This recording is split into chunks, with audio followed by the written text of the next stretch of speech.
1 day away from the NFL draft. So we'll talk about it. Finally. But we also have to talk about the Phillies. And today, I'm angry. Kincade Salciunas, 97.5 The Fanatic. This is Kincade and Salciunas. I am in just such a state of bliss with this Eagles team when it comes to their evaluation with the draft. Whatever the Eagles' plan is right now, Johnny, it seems foolproof. I think they can maneuver at any part of the draft because of their picks, the way they've gone about their draft, and I feel really, really good about it. Kincade and Salciunas. John Kincade, Andrew Salciunas. 97.5 The Fanatic and 97.5thefanatic.com. And a good Wednesday morning, Philadelphia. I'm Andrew Salciunas alongside my man, John Kincade. Johnny, hi. Sounds a little formal on your part as we start on this Wednesday morning, and we did not talk it out beforehand, No. so I guarantee you we can talk it out now. Yeah. So tomorrow's the NFL draft. We're excited about that. Absolutely. We're thrilled about that. And we got draft coverage for you all day today, right? We got Which is Adam great. Schefter coming up later on today. Kevin Nagandi, who is a huge draft nut. Well, he'll be sitting on the couch on ABC, too. Yep. So he's going to be joining us today. So don't worry. We got you covered. Eagles, NFL draft. We have Eagles topics, Kevin Patullo topics. You name it. When it comes to the Eagles, we got you covered. All right, now the bad news. I can't wait till the 7 o'clock hour today to talk about the Philadelphia Phillies, who lost yet again last night to the New York Mets, this time 5-1. I have $1 million question for all of you listening, and of course, John and Connor, Why'd you pick $1 million? because I will pay somebody $1 million if they can answer. You can't pay that out. You never know. Take out a few loans. He is getting that bonus coming up. What is wrong with this team? You know what's wrong with this team. Well, This is where. But no, go on. I want to hear you. I want to hear you articulate it because you know this answer. You're going to talk yourself through it. no, I think You there's know the answer. I think there's a million things wrong. There are, and I but- don't think there's one actual answer. And that's why I'm trying to figure out what the hell's going on. Because I do. I need to say this now. Okay. And Connor, I'm not trying to call you out, but I'm worried that this is one of the answers that you would give. Oh, the early? Yeah, out the window. Today's conversation. Yes, it's April. All right, the Dodgers lost last night. I know that the Dodgers are not undefeated, so I understand that it's only April. But if you have watched this team for 24 games, which I have, Yep. everybody's for the most part, people probably watched a lot of Phillies games. Nobody can tell me that they have looked like a championship team, right? So far through 24 games. I'm not saying no playoffs. I'm not saying there's no chance of them winning a championship. I'm talking about through 24 games. When you have watched this team play night in and night out, they have not screamed to you that they are a championship team. And if my memory is correct, John, that is what everybody's expectations were before the start of this season. Well, and we can't yes. celebrate the highs, right? For all 13 wins, we celebrate. Oh, wow. Great game. What a great pitching performance. What a great managerial decision. What a great hit by Kyle Schwarber. What great base running by Johan Rojas. We celebrate the 13 wins, but a lot of you out there during the 11 losses do the whole, oh, stop. It's too early. How come we can celebrate the highs and point out the highs, but when it comes to losses and lows, and there have been a lot of lows, and losing to the Mets pisses me off any season. I don't care if Tommy Joseph is your first baseman. I hate the New York Mets. So when I see them drop 2 of 3 to the Mets and look lifeless through 18 innings of this series so far, it pisses me off, and I don't want to ignore the lows of this baseball team because right now, through 24 games, Johnny, there are a lot of them. okay, pissed off is overreaction, in my opinion. I agree. I don't Oh, share. it's too I don't. early. No. I don't share. No, I'm not giving you that's the too early. I'm giving you is that it's that the pissed off is you understand last night. There are excuses and there are reasons. Yeah, Christopher Sanchez having the left arm soreness. That was total excuse. Christopher, that not an excuse though. That's a reason. That's something that happened. So I'm not in any way pissed off about that. The minute Christopher Sanchez left the game after 2 innings, And good for Joe Ross. I Pitched told- 3 solid innings. nice to afterward. see him do something Yeah. finally. I told my wife, I said, this one's over tonight. This one's over. In fact, I was like, it's too early. It's not. No, it's over. I said, because this is a listless Phillies team right now. And if you're telling me that I can't have one of the saviors, one of the capes, the guys who wear a cape, and Christopher Sanchez lead them to victory, I didn't see it happening. And so to me, I'm not pissed about it. What I am pissed about, though, is the fact that I'm more pissed about what went on all winter long, that many tried to tell me was perfectly fine. Right. You know the answer of what's wrong with this team. You know it. And you knew it. And you go, but I still believe they're good enough to pile up a lot of regular season wins. But this bullpen is far worse than I expected them to be. I expected it to be bad. I thought it was reckless. I called out the lackadaisical approach to this bullpen, letting two guys go out the door this winter, but I never expected it to be this garbage. It's garbage. It's the worst in baseball. Yeah, and it's terrifying because you have guys like Orion Kerkering, who you are relying on to be a big part of your bullpen this year. He looks spooked. We pointed out Aaron Nola's 6+ ERA yesterday. How about we point out Orion Kerkering's much fewer innings, I understand, 6.48 ERA so far this season.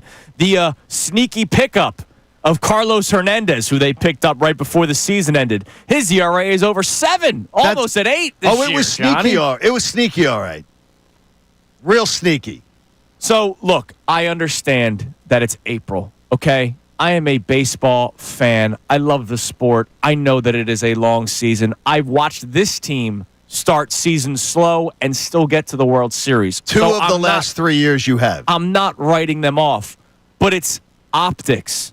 And right now, the optics of this baseball team, again, running it back was a concern.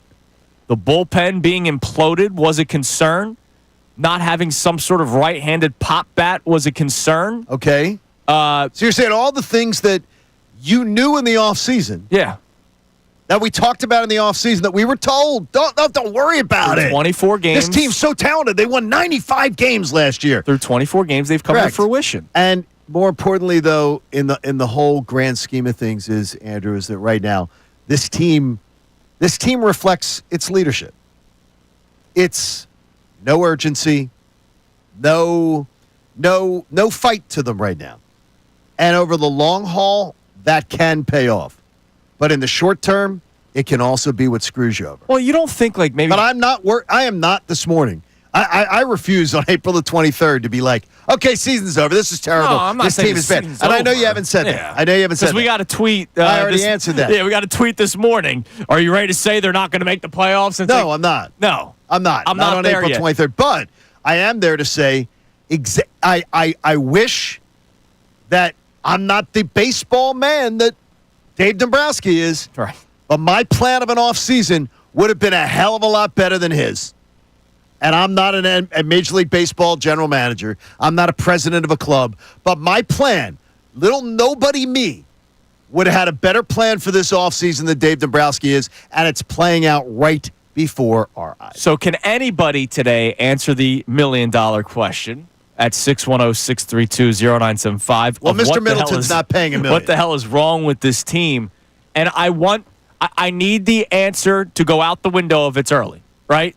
Because, that's not enough of that answer. Because here's the deal. That is true. It is still the month of April. But if a team is 24-0, everything's beautiful.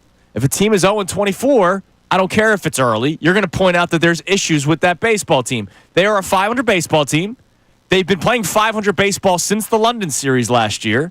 They got eliminated very quickly by the team that you've now lost 2 straight games to, and you're looking to avoid getting swept by a team that I freaking despise. And you would think that team that embarrassed you in the playoffs last year, you'd maybe come with a little bit of life in this series. No fight. You've had nothing. No fight at all. And that's part of it. That's because, Sleepy Rob is probably giving them an inspiring speech of, all right, boys, it's early, and it only counts as one. Don't get too fired up because it's the Mets, because it's only one game. I'm sure the excitement just is bouncing off the walls. So, coming up next, as he stares off into the outfield. Coming up next, we'll talk more about this Phillies team. We'll talk more about yesterday's game, because once again, brains sometimes just stop working with this team on the base paths. They do. It's unbelievable that I saw it again last night in a moment where you're just trying to hope you can get something going, and yet more just brain farts. No, they're not farts at this point. Told you, I'm not happy today. Now, somebody messed their pants. 97.5 The Fanatic. Now, an NFL draft prospect analysis with Andrew DiCecco.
here on Kincade Salciunas 97.5 The Fanatic.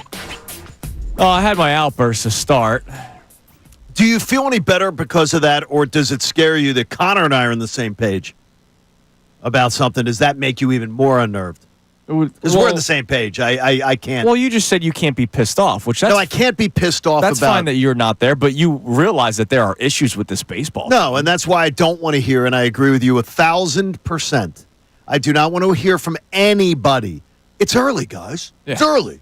Because I know it's the early. problems of this team, if you're going to tell me it's early, if you're going to utter those words, tell me what problems they have that are going to fix themselves. And tell me about the bullpen. Tell me about the guys in the bullpen who are all of a sudden going to become effective. In about 10 minutes, you'll hear from Ricky Pitalico. Ooh, I did not. We turned it off before then. So. He may have said exactly what you just said, and we will try to figure that out because the scary thing is, Johnny, I don't know if there is an answer. Okay, now that's unacceptable because it's our job to have all the answers. Right. Well, in April, because it's too early to judge a team for a lot of people. It's also too early for teams to make moves. Yeah, that's the scary thing. That's the scary part. All right. So yesterday, obviously Christopher Sanchez exits the game early because of the left arm soreness, which is now something we have to keep an eye on. Just lifeless, right? Trey Turner, are we reaching standing ovation period again with him? No, because he's not worth it. He's not worth it. I saw him once again strike out in an at-bat where the ball's hitting the dirt, and it's like he's pulling his head out. He's trying to, I don't know what he's trying to do with the baseball. He had one good swing to right center that went to the warning track, but other than that, his at-bats yesterday were abysmal. And this is what you've seen the majority of the time out of Trey Turner in his long stretches. Yeah. He has long stretches every year. He's had some pretty long stretches of poor play. In his Philly career. Yeah. And then I'm watching the ninth inning yesterday. And I know the Phillies are down 5-1. And why am I still watching, you ask me? I don't know. Yeah, I wondered at that point because I had went to the app and the radio. Yeah. I can't tell you. I'm a sicko. Right? It's the same reason why I was watching Quentin Grimes ball, right? Okay. By the way, it was the eighth inning. Sorry, not the ninth. And Castellanos is up to bat, and there's nobody out. All right, so Kyle Schwarber's on first base. You're at your, somewhat middle of the order. Okay. You're down 4 runs. You're still maybe going, all right, good start to the inning. Leadoff guy gets on base. Hey, at least they're still fighting. Yeah. They're still fighting. Let's see what we got here. And this is after the Mets score 3 runs in the bottom of the 7th inning. So hopefully you can punch back. And Castellanos hits a lazy fly ball to center field. And Schwarber's booking it as if he's running the Kentucky Derby. He runs like Ted from the movie, the little teddy bear. But he's sprinting as if this ball's in the gap. And so what happens? The center fielder makes the catch and doubles him up at first base. It's not. For Kyle Schwarber not to be paying attention, he's not paying attention. You're not paying attention. It's that simple. You are absolutely your head's elsewhere. You're not paying attention. And you know what though? The manager doesn't hold anyone accountable. So why would you expect it to be different? You can't expect it to be different because no one's going to be held accountable. It's going to be more of the it's early, and these guys know how to play ball. And sometimes their over-aggressiveness gets to them. And nobody's going to be held accountable. You know that nobody's going to get called out for it. So that's it. Oh, we're going to get better at that. These guys, they just try. It's not. When you get that kind of lifeless leadership, that's what you get. And by the way, that's one of your leaders baseball-wise, the player-wise, Kyle Schwarber making mistakes. Rob Thompson shouldn't have to be delivering a message of, pay attention. No, he shouldn't. You veteran, he shouldn't have to. So I feel sorry for him, but do your freaking job. Yeah. And look, Kyle Schwarber, one of the least of our worries this season. Yeah. Probably the least of our worries this season. He's been a great April. But not there. Like that yesterday is just another blunder in the Bad News Bears blooper reel for this Phillies team. There you go. It's horrible. 3 straight losses now, looking to avoid being swept by the Mets. Last night, after the game, as you can imagine, Ricky Pitalico was fired up. Good job, Ricky. I can't wait to hear this. So you'll get an early dose of Ricky Bo before the best show ever starts at 2 o'clock. And then we'll try to answer something that he says. And the scary thing is, right now, there are no answers. It's Kincade and Salciunas, 97.5 The Fanatic. Fanatic Sports Update. The Phillies fall again. I'm Connor Thomas, and the Phillies fell to the Mets again last night, 5-1, dropping the series. The offense was 2 for 7 with runners in scoring position, just couldn't cash in when it counted. And to make matters worse, Christopher Sanchez left his start after just 2 innings with left forearm tightness. Rob Thompson gave an update on Sanchez after the game. The first I heard of it was after the second inning. Yeah, it's left forearm tightness. Saw the doc, not expecting any structural damage. We'll reevaluate. We'll know in the next couple of days. We're going to be holding our breath, waiting for more news, hoping it's nothing too serious for Sanchez. The Phillies really need him in the rotation right now. The Phils will send Zach Wheeler to the mound against David Peterson today at 1:10, looking to avoid the sweep. A little afternoon baseball, a much-needed off day for the Phillies tomorrow. We're on the eve of the NFL draft, and outside of Cam Jurgens' extension, we haven't gotten any other Eagles news yet, but if you know Howie Roseman, you know we're going to. They'll be on the clock at pick 32 tomorrow night from Green Bay. We're going to talk to Adam Schefter coming up at 7:30, a little earlier today. Kevin Negandhi at 8:55, a day earlier for him. It's draft week. The schedule moves. This update is brought to you by Moyer Indoor Outdoor Services. Follow Andrew Salciunas' lead and get a jump on a lush green lawn this spring right now. Go to eMoyer.com for free estimates. I'm Connor Thomas on your home for the best coverage of the Birds' 2025 NFL Draft. 97.5 The Fanatic and 97.5thefanatic.com. Mike Missanelli, Bill Colarulo, and Ray Dunn.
on Kincade and Salciunas, 97.5 The Fanatic. I guess the good news of the Phillies playing at 1 o'clock today is if they lose and get swept, we got it out of the way early. Damn, you're down bad right now. I'm down bad today. Dude, I'm pissed off.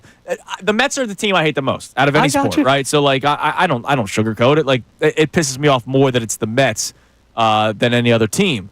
But the fact that they've gone into this series, and nobody can deny that they have looked lifeless against the team that just eliminated you from the playoffs. Yeah, last year. that's the part you're most pissed about. Yeah. Though. I can hear it in your voice. Like you hate the Mets, and they've shown up lifeless to say to the team that punked you last year, you have no fight for them. Yeah. And that sucks. And you're also coming off that bad loss to the Marlins, and you almost blew the game Saturday. Yep. And so you're thinking, all right, let's go, boys. Let's take down this team that beat us up in the playoffs last year. And it took you into the ninth inning 2 nights ago to show any sort of life offensively. And then yesterday, you're down all game. And in the 9th or 8th inning, again, Kyle Schwarber with the bad base running. It's just same old with this team. So yesterday, after the game ends, as you can imagine, people like to turn to post-game live to hear what Ricky Pitalico has to say instead of waiting till 2 o'clock with the best show ever, which you should listen to that as well. Here was Ricky Bo last night on NBC Sports Philadelphia talking about the Phillies. I'm not really sure I know how it gets fixed either, but the one thing that's going on here is it's lackluster. You're not seeing anything. There's no spark on this team. It seems like they're just kind of going through the motions. You go as far as a guy like Ryan Kirkring. Come on, you have an 0-2 count, deep in a ball game. You're in a pressure situation. You don't throw something over the middle of the plate, 0-2. You either waste the pitch or you better put something right on a corner. You know, what is going on with, the middle of the plate? It's almost like when the Phillies pitchers, especially the relievers, are throwing the ball over the plate, right down the middle third. They're asking to get their butts whooped. If you look back to the Lindor home run off of Ruiz 2 nights ago. Oh, gosh. Where was that ball? Middle. It's in bullseye. If you have the box, You're playing darts. it's right there. Ricky's not lying. But then again, you got, what do you have? Well, all the things he said, they look lifeless. They got no fight. They look, they don't have no energy. Where does that, whenever that happens in sports, what does that reflect on? Probably management. Yes. They are. Manager. Substitute teacher. They run the show. Everything's cool. We love Rob. He's a great guy. He's nice and friendly to us and everything. But when you need the kick in the ass, it's not there. So it is not there. So let's talk about this for a second. Because the scary thing is when you hear Ricky in the very beginning of that clip saying, I don't know how it's fixed. I don't either. Because, there's not many guys in minor leagues that are going to just come up and save the day. Sure. Right? You might have guys that can help. You have guys probably that could come to your bullpen because Lord knows you need it. Okay. But then other than that, you're not replacing Trey Turner, right? Yeah, because nobody's going to want them. And when it comes to trades, you're not doing that yet because it's too early. You're going to have to completely overpay to trade for anybody right now. Nobody's trading on April 23rd. Right. So the only way this gets fixed is if they themselves turn things around. And there's still a possibility, right? Bryce Harper. There's plenty of I know Harper didn't have the best day yesterday, but he's been on a bit of a tear right now, right? Alec Boehm, 2 more hits yesterday. So his batting average is going back up. How about Stott? Stott, 2 for 5. And Stott, what is he, 300 now? Using all fields, right? He's 301 as of this morning. So it's almost as if everything we've been saying for a few years that a guy like Stott could hit at the top of the lineup. Yeah. That if you just tried something. But Schwarber was comfortable. Well, got to keep it comfortable. They did try something pretty early this season, and last year Bryson Stott was terrible because he had injury issues he was dealing with. So this was kind of the first chance that they had to try it in actuality, and it's worked out. So you got to give him credit for that. Worked out for him individually. Well, yeah, that's all we're looking at right now. Because now they're not winning game. What the shift of Kyle, what no one wants to say, is the shift of Kyle Schwarber out of the leadoff spot has not hurt his productivity. No. And also has led to his most productive April of his career. So all the talk of, he's got to bat leadoff. Why would you want to move him out of leadoff? Because why would you want to do that? A lot of people fell in love with the new age, new wave of thinking. Schwarbaum's happen no matter where he's at in the batting order. Yes. And again, And by the way, they're more likely to happen when he's around better batters in front of him and behind. well, and I can't believe it took us like 2 years to find out this simplistic answer that guys that get on base more in front of you means you have more chances of hitting 2-run home runs, 3-run home runs. But there's a spreadsheet. No, there's a spreadsheet somewhere. Mentality. Yeah, you're talking 80s baseball, bro. Guys, they've only got like 2 of those guys on the team. They tried it with Turner. He was terrible for 14 games. They gave up on it too early. They couldn't try it with Stott last year because he was hitting like 240 and his whole front side hurt.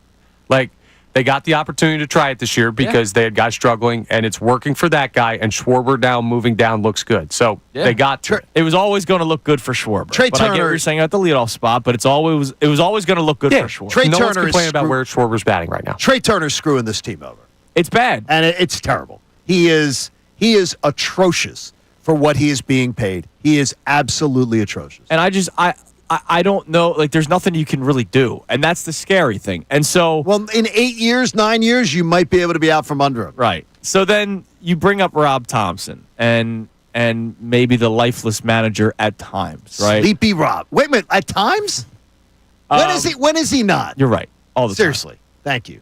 So the only other kind of solution right now is some sort of message sent to the team. And I'm not saying to fire Rob Thompson, but what I'm getting at is because you can't improve this team with a minor league prospect right now because they won't do it, a trade because it's way too early, you're going to have to make some sort of shocking move, whether it's sending somebody down to the minor leagues and not just like IL vacation days. You're going to have to send some sort of message, whether it's again, you know how I feel about hitting coaches. I don't really think they make much of a difference either way. Well, I guarantee you ours is not. But I'm not sure it's that he's not being listened to. And I think that's more it, is that they just don't listen. But you know what? They got their friend in there.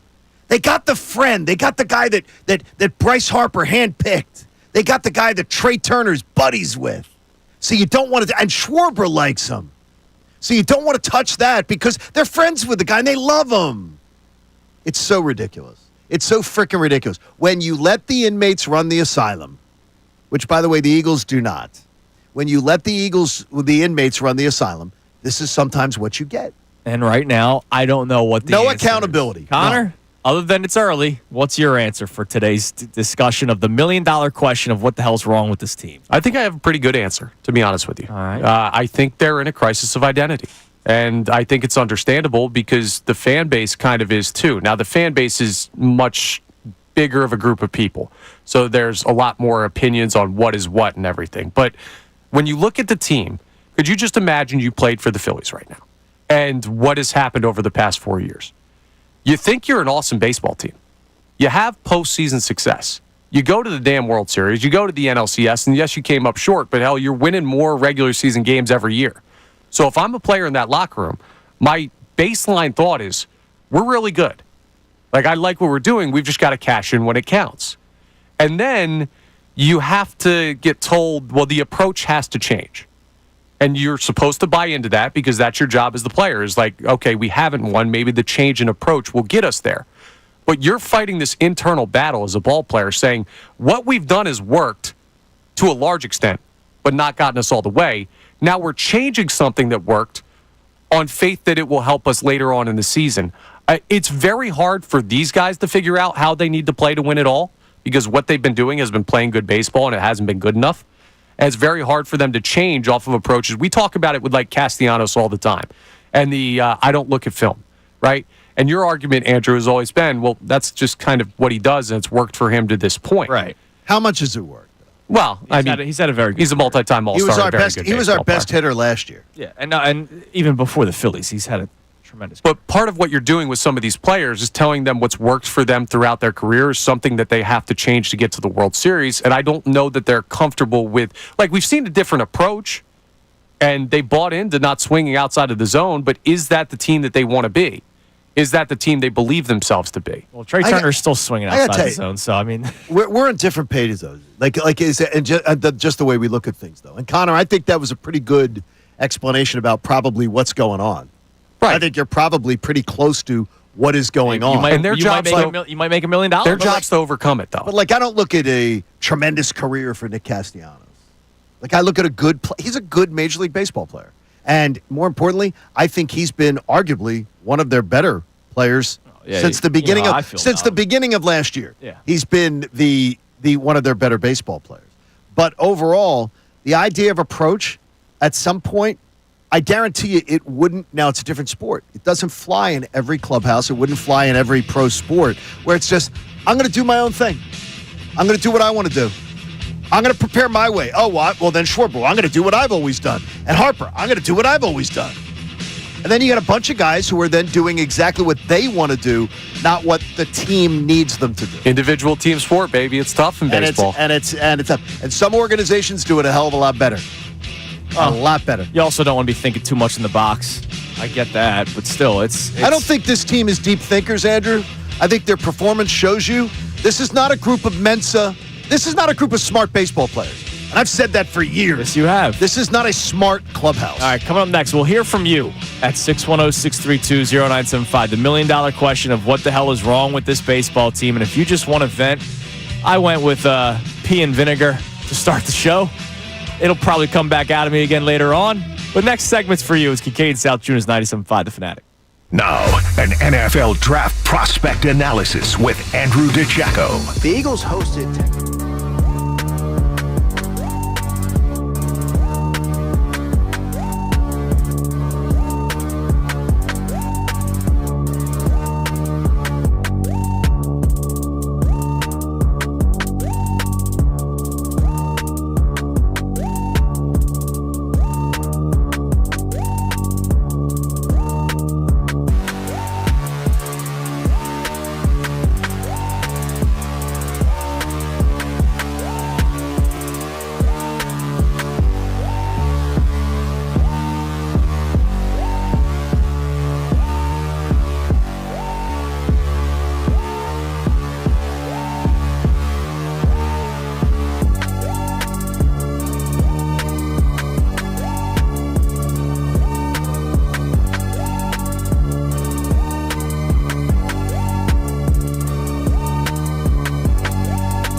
97.5 The Fanatic. A little programming note. What's that? Adam Schefter going to be joining us today at 7:30. Normally 7:55, but he will be joining us coming up at 7:30 today. He must be flying to Green Bay. Yep. NFL draft starts tomorrow, which is also part of the reason why we're having Kevin Nagandi on today, because he's going to be busy in Green Bay tomorrow. So a couple of moving parts. Now, speaking of the NFL draft, we've got a little watch party going on, Johnny. What? Join the Fanatic NFL Draft live broadcast and watch party tomorrow starting at 6 o'clock. Station's going to be broadcasting live from Randall's Restaurant inside the Legacy Club in Cherry Hill. Wait a minute now. This has to be a Colarulo setup. It is Andrew DeCecco, Bill Colarulo, I figured as much. and Tyrone Johnson for coverage that only the Fanatic can bring you. Well, with those three names. As the countdown begins to see what the Birds do with pick 32, enjoy $5 Stellas and Fuego drafts, plus specials, great food, and the Legacy Club Old Fashioned, which is calling my name. Click events at 975thefanatic.com for all the information. Do you have the smoke, the thing that smokes the wood? Nah, I've had it before. Just not my cup of tea. I have friends who are obsessed with that. Really? Yeah, they got the little branding thing that like makes the smoky and the smoky smell. And Nah, it smells wonderful. I'm just a traditionalist when it comes to the I'm an old-fashioned guy when it There you comes to go. the old-fashioned. You are old-fashioned. All right, let's check our text line so far this morning on our beloved Fightin' Phils. Just real quick, a tweet from my man Marcus, Mr. Perfect. The bottom of the lineup stinks, and the bullpen is cow dung on a 98-degree day. Are there any lies detected in that tweet? No. None. Bottom lineup was all right yesterday. Bowman, I'd 2 say hits. 100-degree Rojas day. had a hit. Well, Okay, I'd so it's bump gotta it be up a little bit. Okay. Well, though, Bohm has been at least it's now you feel pretty good Yeah, about he's up to Alec 211. Bohm's woken up. We That's knew that was nice. going to happen eventually. He's It's just- above the Mendoza line, still way above the Marsh line. Yes. What do we got on the text line there, Connor? Where's We've got Rojas, a- by the way? Where's Rojas? Yeah, exactly. I think just like 307 today. Let's see. Something He like is- that. No, even better, 316. Wow, 316. Yeah. Nice, love that. That's amazing when you get a chance to show what you can do. We have a check-in from DK from Norristown, who has a very normal, rational reaction to what's going on in April. I know it's early conversation. We'll wait for the text. He says, get rid of Harper. Washington did and won it all. That's what the Phillies need to do. Yeah, that's nonsense. We have a lot of nonsense all morning on the text line. How about this? Can I say something that I would believe that, first of all, I don't want to see Bryce Harper swinging the bat for anybody else. But I would like to see them get rid of General Manager Bryce Harper. General Manager Bryce Harper should never have another commentary. Well, he didn't None. do anything this offseason. Yeah, I know. This No. offseason, he Yes, didn't do anything. nothing. But We a lot maybe of wanted him to do something. There is. I'm General Manager Bryce Harper. Just player Well, Bryce Harper. Hold on a second. Ultimately, I still think JT was a quality Philly. But I'm going to tell you right now, I believe that JT is part of the reason that Schwarber's not signed. Okay. I do not believe I think that's part of it. I I think part of it is if you told Schwarber where they made him a contract offer. The contract offer was not scoffed at, I don't think, but not accepted. Let's just put it that way. Not accepted. It wasn't good. Conversation ended quickly. And it wasn't good. No, there was an offer. This was more than a conversation. It was Yeah. a distinct offer. Yeah, and it ended and quickly. it totally disregarded. And part of the reason could very well be they didn't want to go to the number they wanted to go to because what if you give Schwarber a contract extension and then JT's on the team? Yeah, I just don't get how that leads back to Bryce Harper. Well, because is Bryce Harper going to be upset if his boy JT doesn't get a contract extension? I think Bryce Harper wants to win. Yeah. You don't think Bryce Harper's going to I think Bryce Harper wants to win. I understand, And I but you don't think think he's gonna- when he did the sign JT? yeah, at the time he absolutely should have signed JT. Yeah, but he was teammates with Schwarber in a different spot, right? Weren't they together in Washington? They No. were. What, were they? I thought there was a No, they didn't crossover cross over. I there. don't think Okay. they crossed over. Well, I mean, listen. Bottom didn't line, cross over. I don't think Bryce Harper is telling them sign this guy, don't sign this No, I'm guy. when it glad. comes to That's extensions. all I'm asking for is no more. No more. Okay. I want an adult in charge that literally takes charge. Well, the adult you The want in adult charge is the is- guy that we're killing about not doing the bullpen. Yeah. So, No, but that's And he not deserve- and he the deserves that's to not be the right. adult I necessarily want in charge, well, Connor. he is a Lock Hall of Fame executive, so there's That's not. fine. That's fine. You know what I've seen too, Connor? I've seen Lock Hall of Fame coaches that end up going to another job and they suck at it. Right. I've seen Lock Hall of Fame executives that go to another place and they don't do well. This is a poor job. I understand. My point is worrying about if Bryce Harper's making decisions or if Dave Dombrowski's making decisions is not where our head should be right now. Yeah, and saying get rid of Bryce Harper's stupid. That's ridiculous. What else we got?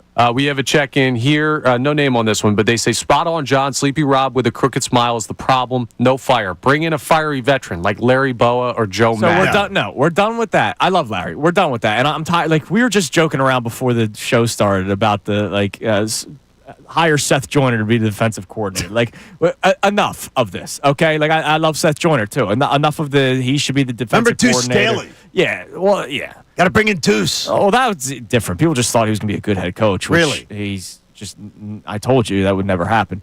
But the whole bring in a fiery, old school guy, I'm not going to say that doesn't work, but that can't always be our answer. Now, Rob Thompson can look in the mirror and go, how can I do things differently? I'm not sitting here today. You know that's never happening. Right, but I'm not sitting here today saying, fire Rob Thompson. But what I'm sitting here today saying is something's going to have to shake up, and it could just be a person changes the way that they act. And at some point, Rob Thompson might have to do something different than what he did. Now, look. I think it's a fastball he doesn't have. But benching Alec Boehm in the playoffs last year was something very uncharacteristic because he's a guy that will ride with his player till the very end. So that was an uncharacteristic move. I just really do believe he's in this it's only April mode. And the scary thing is, it's like the ramp up for the Sixers. It sets a bad tone. And the problem is that when you bench Alec Boehm in the playoffs, you show what you think of him as a player, which then sets the whole offseason going where everybody knows you want to get rid of him. There were a lot of miscalculations. And that could be a legitimate reason as to why he started off so slow. Now, good for him. He's hitting the ball better. He is. But there's just a lot of things. It's not just player development. It's not just players that are on the team. There's so much to it. And right now, they're not doing really anything right, it seems. Nope. We'll get more text messages. We'll reset the topic coming up next at 610-632-0975. But also, John had an interesting conversation about the Eagles and how things seem to work with them because of something that they do. It's Kincade and Salciunas here on 97.5 The Fanatic. Fanatic Sports Update.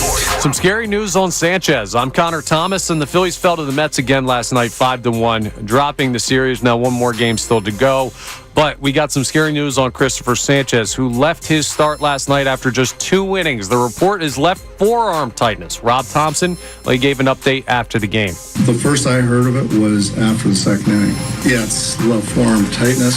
Saw the doc. Not expecting any structural damage. We'll reevaluate. We'll know in the next couple days. Well, it's good they're not expecting structural damage, but anytime you hear about throwing arm soreness for a very important pitcher, that's a worry. We'll keep you updated on what the next news is with Sanchez. It wasn't just on him leaving the game. The bullpen wasn't terrible. Joe Ross had a nice outing, 3 innings worth of work. The offense, though, 2 for 7 with runners in scoring position. They just couldn't cash in when it counted. The Phils will send Zach Wheeler to the mound against David Peterson today at 1:10. Little afternoon baseball up in Queens, looking to avoid the sweep by the Mets. We're on the eve of the NFL draft, and outside of Cam Jurgens' extension, we haven't gotten any other Eagles news yet. They're going to be on the clock at pick 32 tomorrow night from Green Bay. We'll keep you updated. We'll talk to Adam Schefter of ESPN coming up at 7:30 and Kevin Nagati at 8:55. This update is brought to you by Macy's Backstage. What will you find at Macy's Backstage? How about fun Mother's Day gifts? Get low prices every day on unique finds before they're gone. Find a location near you at macy'sbackstage.com. Off price, on trend, arriving daily. I'm Connor Thomas on your home for the best coverage of the Birds 2025 NFL Draft, 97.5 The Fanatic.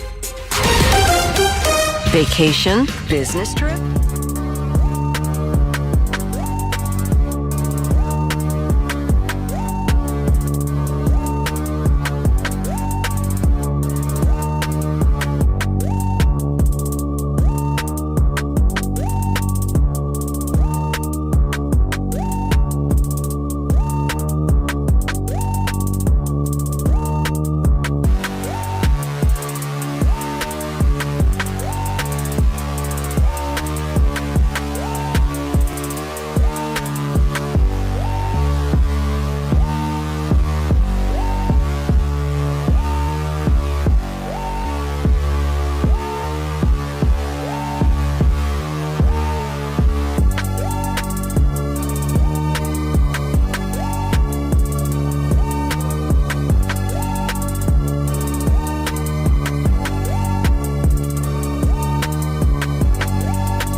live here on Kincade Salciunas, 97.5 The Fanatic on this Wednesday morning. Again, don't forget Adam Schefter joining us at 7:30 today, so he's going to be coming on earlier as we are 1 day away from the NFL draft. We're going to open up an Eagles-related discussion coming up here in a few minutes, but obviously we started off the show talking about the Phillies. The last couple of days I've been trying to wait like an hour before bringing up the Phillies.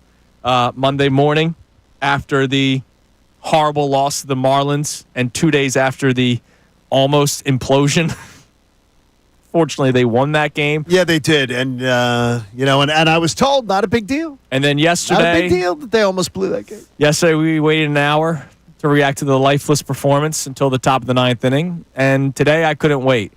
Watching the Phillies lose again yesterday to the team that I despise more than any other team in the New York Mets.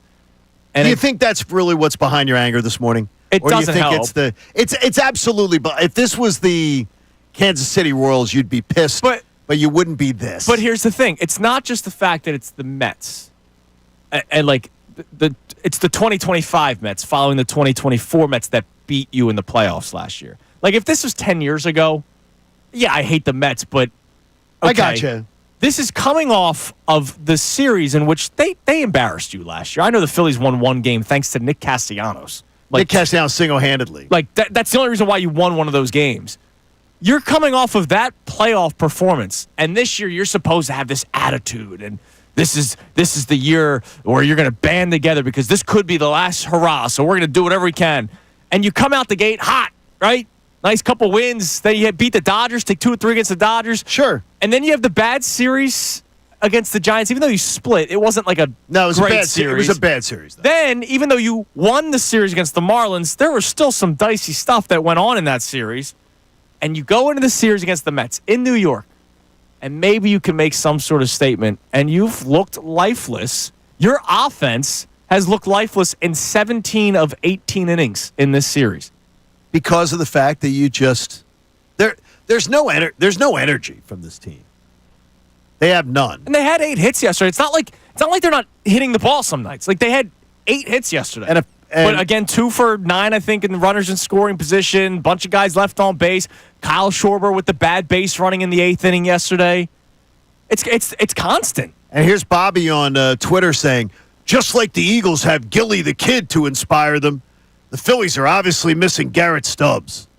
Will you I can't. That can't be a series. I don't have That can't be a series. I don't have the bandwidth for it. They're not having fun. Dude, I told you some of the stuff we're getting on our text line. Yeah. During the break. Yeah, I want to hear some of this. During the break, Connor told me that somebody said they should hire John Tortorella.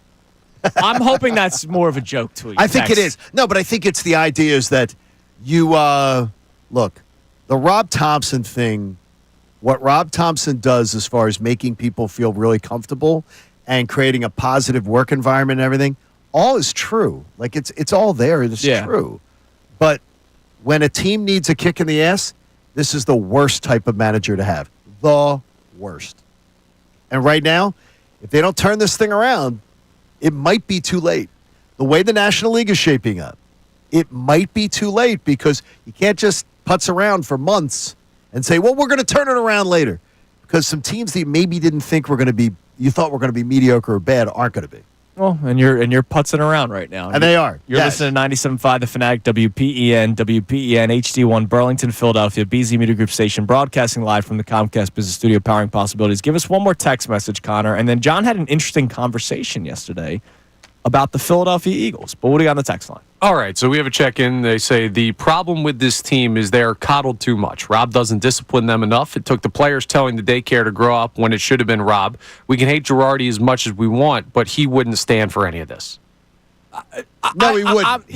He wouldn't. But because he'd hold people to be, you got to be professionals. Yeah, and he didn't win but you know anything. What? Girardi was... No, he's won more than Rob Thompson ever won. So, I mean, he did. It didn't work with this group of players. No, I got you. Is what you're saying. But you got this group of players. Well, this group of players doesn't want to be coached hard. It's clear. Well, it's not just coached hard. I mean, there was weird stories. Like, remember... I don't want to defend stuff in the locker room. I don't want to defend Joe Girardi. Yeah, there was a lot of weird stuff that came out of there. But Joe Girardi was a very successful manager, and then came here and it didn't work. It can work with different personalities. But I heard from the president of the club, the manager of the club and the hitting coach of the club, all of them say over and over again, if we can just get the guys to buy into our plan and buy in. When you have to ask people to buy in, when you have to ask professionals who aren't getting it done, who don't have a bunch of rings on their fingers, you have to get them to buy in to what you're asking them to do, that's a problem. And that's where the substitute teacher syndrome of Rob Thompson can come back and haunt you. All right. Let's talk about the bliss. Okay, what's the bliss? As you once again heard in the Open today, I'm in a state of bliss, and that's what the Philadelphia Eagles. They can do no wrong You right mean the now. champs? Yeah. There you go. It's a championship Wednesday here on Kincade. There we go. There we go. Now, Yeah, okay, took me a this while. is what I like. Took Okay, me a while to get there. This is what I like. You had an interesting conversation yesterday. Yeah, I got a lot of ties with people around the Rams, and some good, really, really good folks. And over the years, people coming and going from the Rams and everything. And so I'm having a conversation because I was being asked about somebody else who's going to do an internship. Friend of mine's son's going to do an internship and wants to get into like a front office, NFL analytics type of thing. So, and the conversation was, you guys got to be just so happy. And I brought up you, and I said, well, my partner loves to say he's in a state of bliss right now Hell yeah, with yeah. the Philadelphia Eagles. And he goes, well, why the hell wouldn't he be? Right. And why the hell wouldn't your whole fan base be? And I said, it's freaking awesome. I said, is the special sauce just hitting 4 drafts in a row? And he goes, well, look, he says, when you hit it in the draft, every single thing then becomes easier for you because salary cap becomes easier, everything becomes easier. And we all know those things. But he said something that I brought up to you this morning, and we didn't get into talking about it deep because I didn't want to talk it out. But I swear it's something that I haven't thought of. He said, the Eagles, though, they're a different organization. And he said they sort of do it backwards. I said, what do you mean? He goes, the general manager is clearly the most powerful player in the organization. And I'm like, well, isn't that most with NFL teams? And he goes, hell no. He said the majority of successful teams in the NFL, the tail of the head coach wags the dog. He said, you think Pete Carroll was being run by John Schneider? Right. You think that what goes on, when you're with Andy Reid? Andy Reid has a general manager. Andy Reid has been in control of organizations now for 20-some years. Right. He's like, Sean McVay in L.A. Him and Les Snead are like attached at the hip blood brothers. But Sean McVay is going to get his vision is going to be carried out by Les Snead. Right. Where he says with the Eagles, it's Howie Roseman's vision. Yeah, and it's not that it's Howie Roseman's. You know that. It's just you didn't think that it's like that in all teams. Well, it's what he said was this, which was really interesting. He goes, with Howie Roseman's vision and Howie Roseman's execution of what he wants done. He said the big deal is that when you got that kind of team, the reason the Eagles have such successful head coaches is because the Eagles hire, he says, chefs. And they already know that they are a classic Italian restaurant. And the Eagles hire This seems chefs. very classic Italian. And he said He the Eagles hire chefs. The Eagles don't hire the chef who comes in and goes, well, I have a contemporary vibe and I have all these new things New that I want to menu. try. Yeah. They're like, well, we're not interested in interviewing you. Here's the menu. Cook this. This is the kind of restaurant we have. This is the fan base we want to serve. This is the identity we want to have. And we're hiring a head coach to come in and cook us that. And I swear to you, I feel almost embarrassed that I'm like, damn, that's simplistic. But if that doesn't make a lot of sense as to why they're so successful. Now, sometimes it has hurt them, though. It has. Because, look, for a long time, we were calling Howie Roseman the puppet master. It was more so a derogatory term toward the coaches being the puppets, because Doug was a puppet. He was. Nick Sirianni at times is a puppet. Okay, but the thing is, we're not saying it anymore. And I said that. Yeah, because it's working out very well. He said, yeah. And he spun it around on me and he goes, yeah, because Howie has hit 4 straight drafts better than anybody in the NFL. He goes, it's almost truth. He said that if you were to say what team had a top 3 draft the last 4 years, that the only team that would show up in the top 3 every year the last 4 is the Eagles. Yeah, they're on a heater, man. He said, and when you get that, then you're no longer the puppet master. You're the Sour Cat master. Right. All the things you do well that feed into Howie. This guy is a huge Howie fan. Yeah. Huge Howie fan. And he said, and any fan in Philadelphia that isn't, he said, is stupid. He goes, it's stupid. He goes, because the guy is that good. He said, but everything that he's great at is reliant on his scouts and his team nailing drafts. And if they nail the drafts, now here's a good one for you. I said, we're hoping for a couple more Super Bowl appearances. He goes, there's no reason you shouldn't expect a couple more in the next 4 years. Oh, yeah, absolutely. That's a freaking great place to be. I saw a smile on your face. Well, you're smiling this morning because you're blessed. I'm in a state of bliss with the Eagles. Okay, well, now we're there. We're back. We're back. The Phillies aren't doing that for me. I understand. We're there, though. So, coming up next, I want to talk more about this. I also wonder, when you were telling me this story earlier today, is that why there is a lack of respect for some when it comes to Nick Sirianni? It's Kincade and Salciunas here on 97.5 The Fanatic. Now, an NFL draft prospect.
a tweet real quick on the Phillies before we continue this Eagles discussion, John. So it is. This is the truly. Do you want the bad news first or the good news? Joel checks in response to the video that B Gun and Haley put together and tweet out at the beginning of the show of our opening topic. Who cares? It's a 162 game season. Talk to me in August. Oh, jeez. I understand that it's a long season. I know that it's a long season. I live and breathe baseball. I know all about that. However, this team has had issues since midway point of last season, the London series. They have been playing 500 baseball since then. And the issues that you saw them lead to a 500 baseball club in the second half of last year are a lot of the same issues that we have seen so far this year, if not worse, because at least last year you had a bullpen. You do not have a bullpen this year. Okay, the lifeless offensive performances that you saw last year into the playoffs are continuing so far this season. The issues on the base paths, still the same problems. I don't freak out as much as some about Rob Thompson, but I see what you guys say, and I understand that it is bothersome, and that's why when Real Muto gets called out on strikes the other day, Rob Thompson just sitting there bothered me. Like, that's a time where you got to show some life. Because he's listless. And I get that. But what was the biggest issue over the past 3 years with this team in the postseason? It was not the manager. It was not the bullpen. It was not the starting pitching. I think the bullpen was last year. The bullpen last year was a big problem. No, the bullpen was number one last year. But the overarching issue was the offensive approach, right? No, I think last year was bullpen. I agree with you on the other 2 years. I mean, even that, they scored, 5-6 runs in the series? Maybe more because of that well, the game Mets, too. by the way, the Mets had the best starting pitching in baseball this year. That will not hold up, but they're better than we thought. And last year, from the London series on, they were among the best in baseball. My point is this. If you asked anybody about the Phillies for the last 3 years, what do they need to change? It's Their the approach. Offensive approach. And they won't, but they don't listen. What do you mean? They've completely changed it. They are one of the top teams in walk rate. They are one of the top teams in on-base percentage. Their chase rate is way down. Do you think they're having productive at-bats when games are on the line? I do not. I do not. Some yes, Turner some and Harper, no. Trey Turner is horrible. his approach at the plate is grade schoolish. It's terrible. And John Kruk, I'll tell you this, John Kruk's going to lose his mind. He is going to lose his mind about Trey Turner. He's going to just say, is that his approach sucks. Okay. It's not just a Turner thing, though, right? And I don't disagree with you. He's had some bad at-bats this year. He needs to come out of it. But the Phillies, as a team, you could argue have completely flipped the way that they approach at the plate this year and have been successful on the numbers we wanted to see them improve upon. And the one thing I'll just say, though, is their whole approach, as you say, is that something that, again, I should not know more than the manager. I should not know more than the general manager because I'm just a dope on the radio. But unfortunately, I'm like, why wouldn't you give a guy like Johan Rojas a chance to show what he could do? As much as you gave Brandon Marsh. Like, why wouldn't you give him the chance just to show you that he sucks if he sucks? Why wouldn't you? And instead, and then they finally, by default, have to do it. And it's like, wow, the stuff we asked Rojas to work on, he actually has. He actually does look considerably better.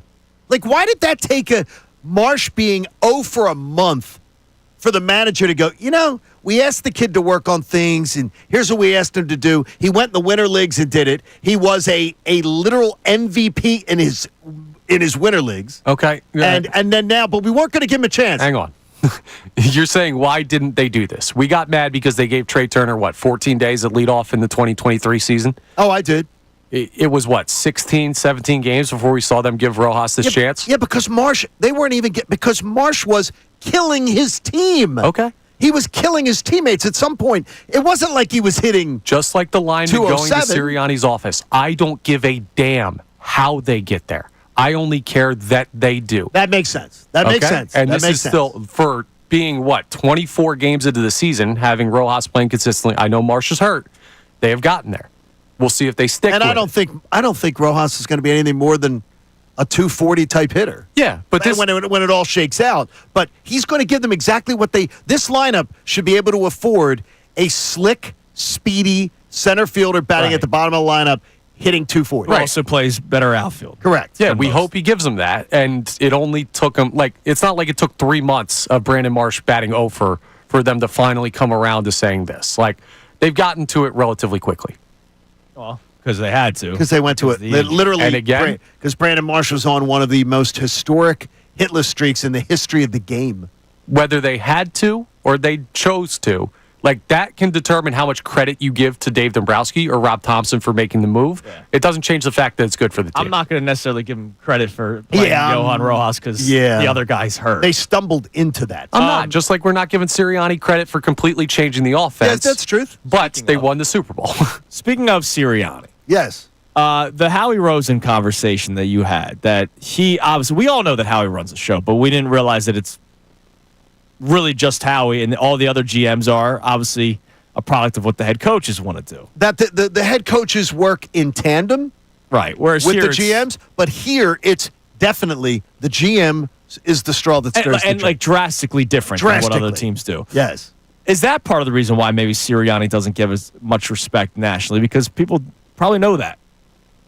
You know what's funny is I feel embarrassed that as I had this conversation, I hung up on it yesterday. I'm like, I felt like my eyes were opened a little bit because I always knew that Howie was, but to hear another person in a team's executives, talk so glowingly about Howie Roseman, who is a competitor of it. This is like what Howie Roseman does is fantastic.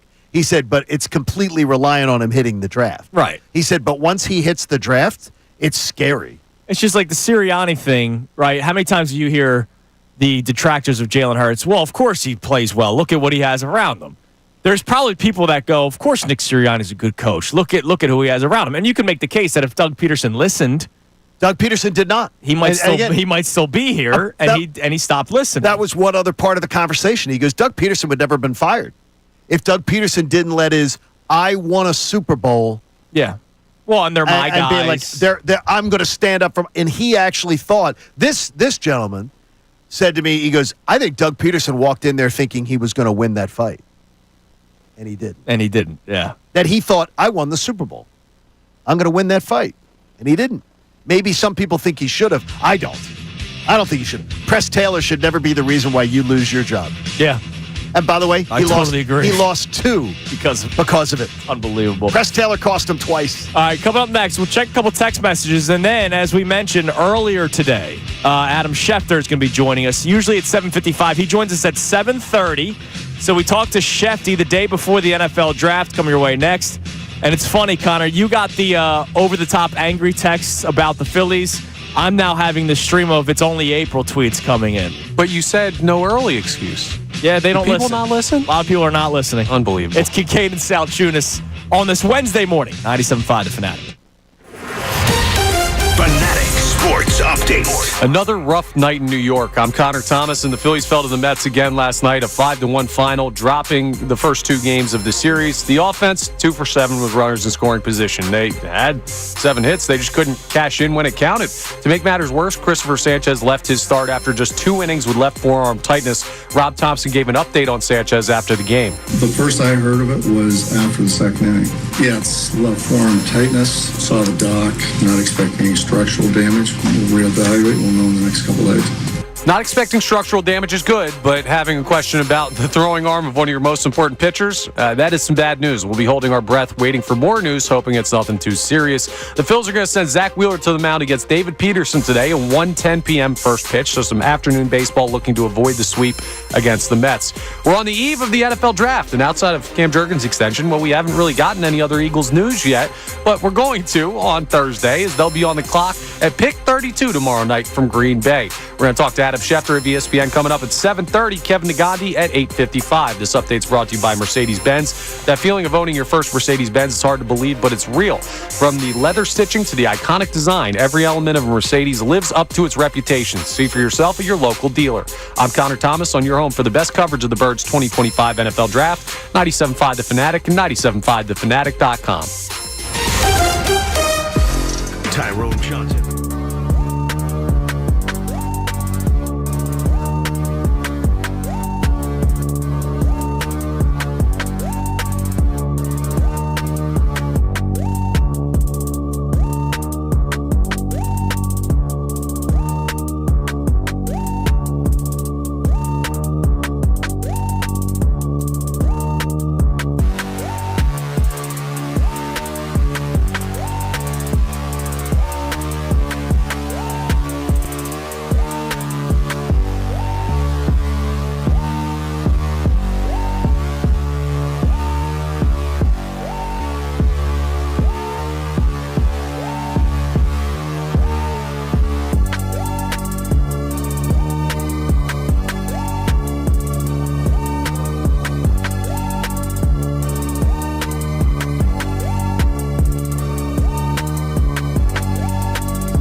7:25 here on Kincade Salciunas, 97.5 The Fanatic. Don't forget, Adam Schefter is going to be joining us coming up in 5 minutes to talk about the upcoming NFL draft. I saw Peter Schrager, now of ESPN, reporting yesterday that picks 2 and 3, Cleveland and New York Giants, could be on the table. They're shopping. They're begging someone to come and get it.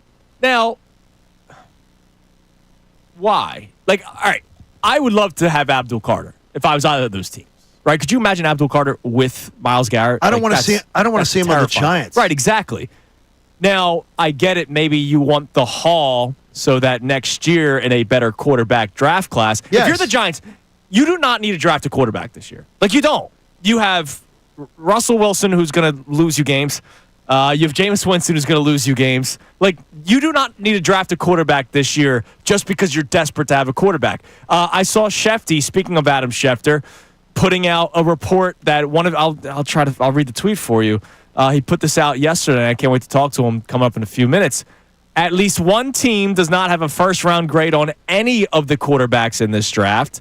The GM of another team said there are, quote, no surefire quarterback solutions. And Cam Ward would be the 7th-rated quarterback in last year's class. I got to tell you, Shedeur Sanders, like hearing all the talk about teams, I don't think anybody's. If you overpay for Shedeur Sanders. Yeah, but it's not even just him. No, but I mean, Jackson Dart and Jalen Milroe. Dart, there's no way I'm taking Dart. I like Milroe. You're not taking him in the first round unless it's 32. No, I'm not. And exactly. I'm not taking him in the first round. And I'm just not. So Thursday, tomorrow could be a very interesting day with now picks 2 and 3 potentially on the table. I don't know the likelihood of it, but it could be a really interesting day, especially within the top 10 on the first round of the NFL draft. All right, before we get to Shefty, give us a couple text messages, Connor, because again, Twitter is it's only April crowd. People are upset that we're even talking about the Phillies in a critical light. It's amazing. Just 24 games into this season where maybe they're not watching. Right? Well, no, if you wake me up when it's August, guy, talk to me in August, then they don't care right now. Maybe he's not watching over the first 24 games, in which I'm watching almost every single pitch. The only pitches I really missed was Saturday when I was eating my early dinner, and I looked up, and all of a sudden it was 11-10. I missed a 7-run or 6-run outburst by the Marlins because I was eating. I would have gotten the text line. All right, so we have already people talking about postseason issues and looking forward to October. So this texter says the bullpen is bad, but here's what to do about it. The Phillies should begin to rethink their playoff pitching strategy and approach, throw 6 starters, and have them piggyback over the course of a playoff series. Well, here's the deal. So Ranger Suarez is coming up soon. Yes. Now, unfortunately, you have to take into account that Christopher Sanchez, who knows if he has to miss time, how much time it might be. But let's say perfect world, right? He's not. It's nothing structural. He's fine. He misses a start. Perfect world. You got your Wheeler, Sanchez, Nola, Luzardo. Well, you have to. And then, you'll reshape it. Yeah, I know. And then you have, that's 4 starters. And normally in the playoffs, you're only going with 4 starters. You're not going with a 5 or a 6-man rotation. Yeah, you don't need any more than that. But that means you'll still have Suarez available and you'll have Andrew Painter available. You could get creative in some playoff formats. You could. Now, we also know that this team is not a piggyback team. This team is a matchup-based team. That's why you've seen against the Braves. Ranger Suarez, we're going to give you the first 3 innings, and then we are going to play the matchups the next 6. And look, sometimes it's worked. It has. And then it's sometimes it's blown up in their face, like the Arizona Diamondbacks series in the Sanchez start, where they pulled him way too early. They used Craig Kimbrell way too early, and then it ended up becoming a mess. So as much as I may agree with that texter's point, that's not what the Phillies will do.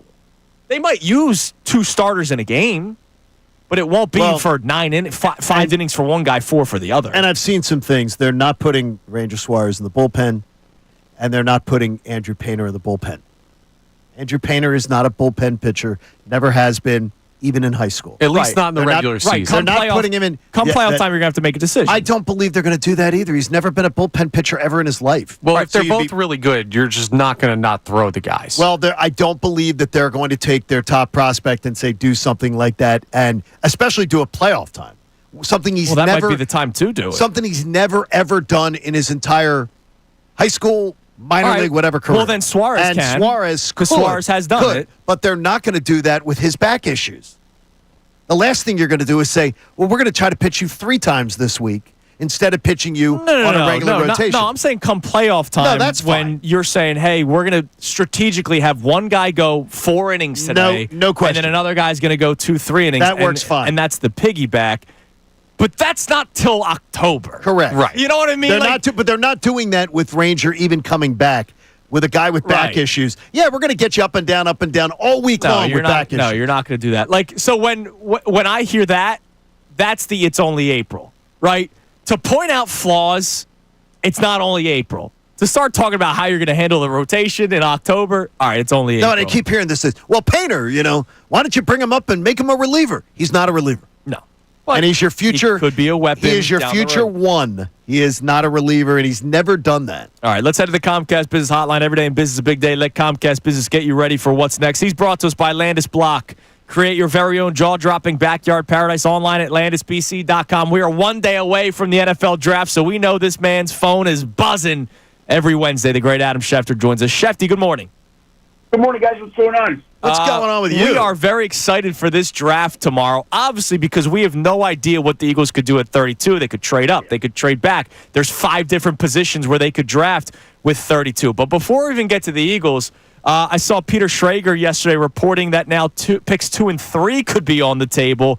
Could round 1 tomorrow night, even though it's always a festivity, could tomorrow be even more crazy with those 2 top 3 picks potentially on the move? Well, I would just say this, that there's a lot of fun conversation, and there are a lot of conversations that occur. But correct me if I'm wrong, it is now the day before the draft, and every single team still currently owns its initial first-round pick. First That's time in correct. what, 30 years? I mean, it's amazing.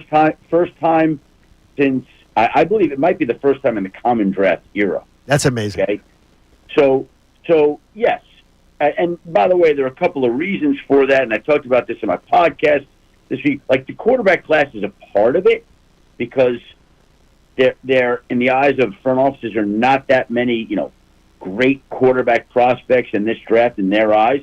But beyond that, I think maybe a equally important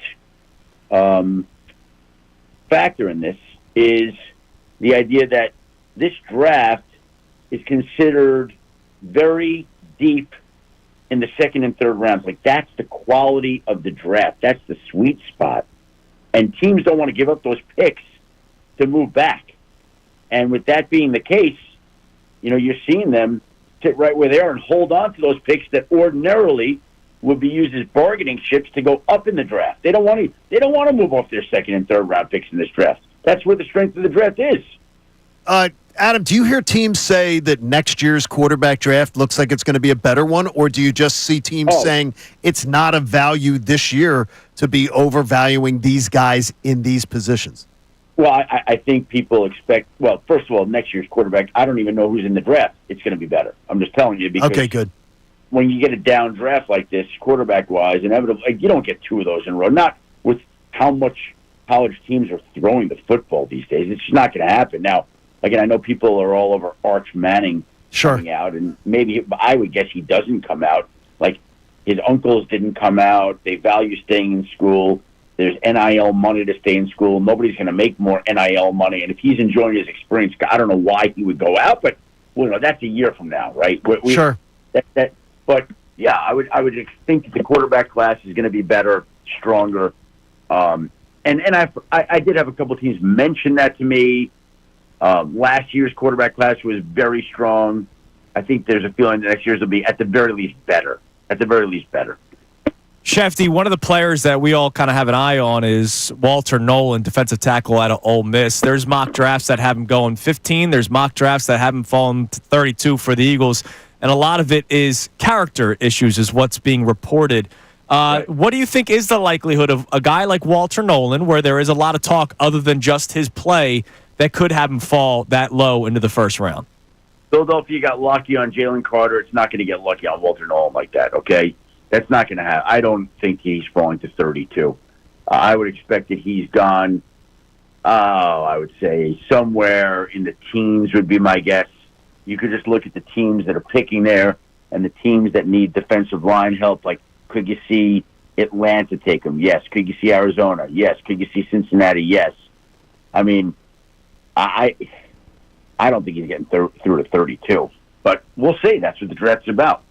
I have a friend that I was speaking to yesterday who works for an NFL franchise who said to me, you know, John, he goes, you Eagles fans got to be so thrilled because when Howie hits in the draft, it sets up every single thing where Howie's 95-mile-an-hour fastball just overpowers people. And he says the ability to set up your roster, the ability to go sign these long-term extensions, manipulate the cap, and do things like that.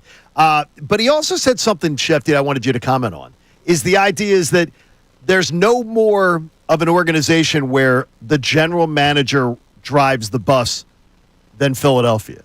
Is that very, very uncommon? Because a lot of these teams, he says sometimes the head coach has an overpowering personality and command of how the team does their business.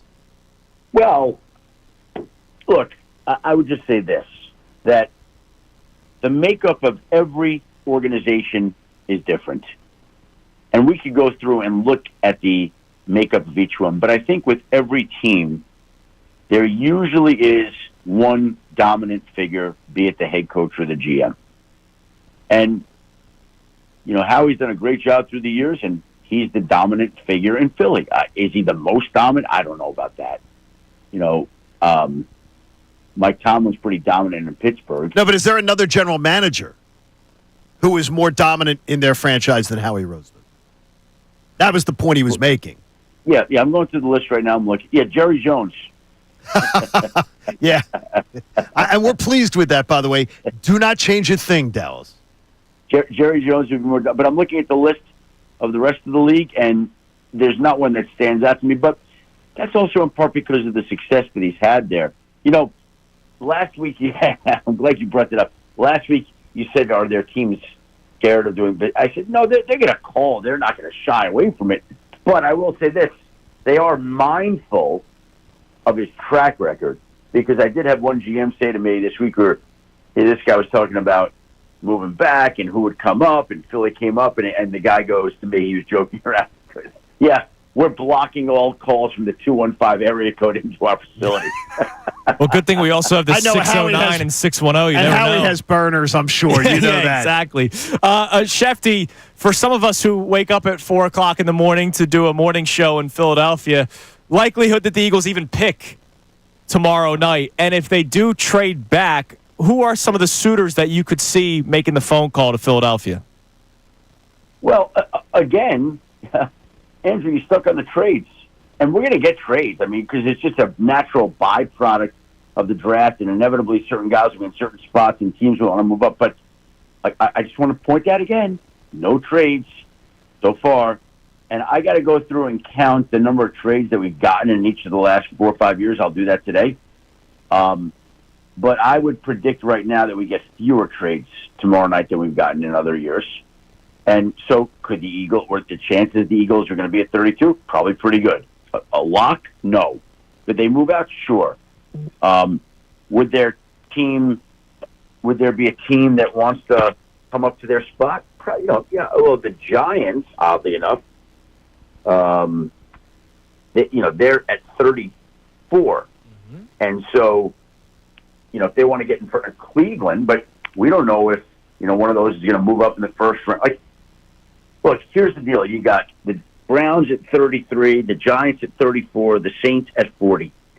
Is there going to be one of those teams that wants to jump up ahead of the others, that they view the quarterback situation as such that they need to move up in the draft, try to get one of these quarterbacks? Again, we got 5 quarterbacks here that view themselves as top 40 picks, right? Oh, hold on. We have the birthday boy, Field Yates, delivering coffee to my room.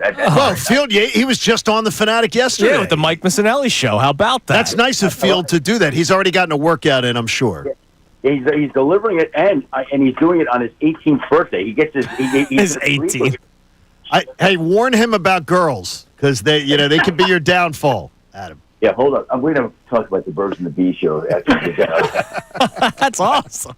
It may be a little late. It may be a little late. You know, I understand. He is married, so it's tough. Yeah, exactly. You got a handwritten note on your copy. Yeah. Oh, yeah. Yeah, we got Phil Yates on the show, too. It's amazing. Shefty, last thing, and we appreciate your time as always, and enjoy yourself in Green Bay with the draft. I just want to thank you for the way you worded your report. Other than internet speculation, A.J. Brown is not being traded. That was interesting. Yeah, thank you for adding the internet speculation to your report.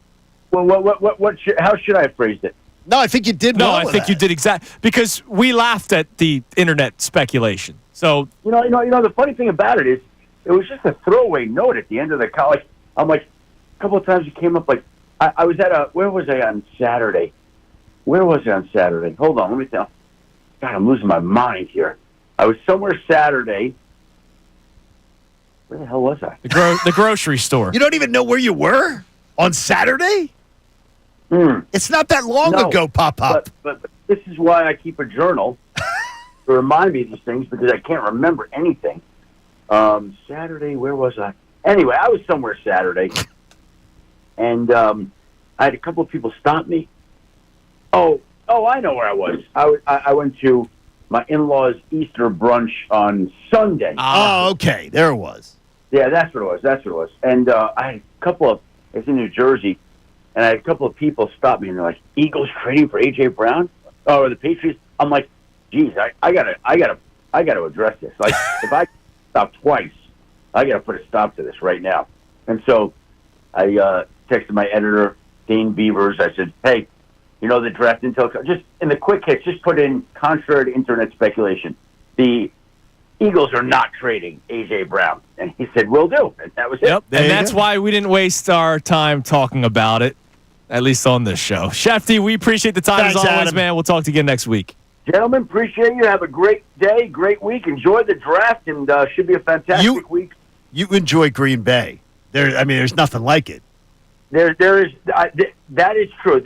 First of all, there is nothing like it. Okay? There is, and the people are really nice, and it's great to be here. I will say, I would like to be in a hotel that, not to be a snob or anything, that has like a coffee, like a Starbucks in the lounge, or room service, so that I don't have to leave the hotel. Like, that's ideal, but that's not the way it is this week. And there's a guy out front with a bike. You could ride a bike. The kids will bring the bikes for you. So like I have the birthday boy Field Yates delivering Starbucks to my room here. Well, that's good. Now you give him a good tip. I know what you make. Room service, yeah, exactly. From Field Yates. So that's the way it kind of goes. You're Thanks, the man, Shefty. We appreciate it. We'll talk to you next week. There's Adam Schefter, Comcast Business Hotline, brought to us by our friends at Atlantis Block Create, your very own jaw-dropping backyard paradise, online at AtlantisBC.com. We'll be right back. We'll react to what Shefty had to say. We got a lot more in store for you. Phillies and, of course, draft here on Kincade Salciunas 97.5 The Fanatic.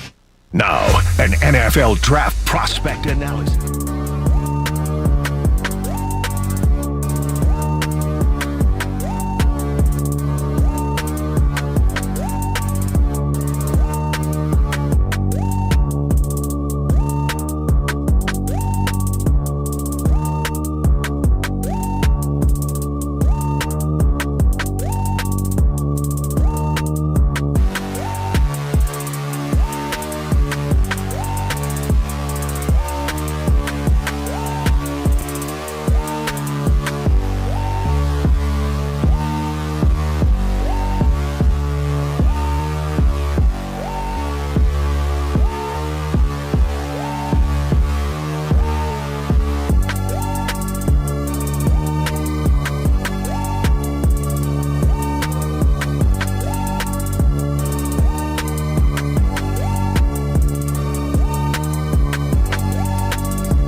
So we had Adam Schefter on just now. We'll play our best 5 minutes of it coming up later on the 9 o'clock hour. But it kind of seemed like the Walter Nolan dream officially died.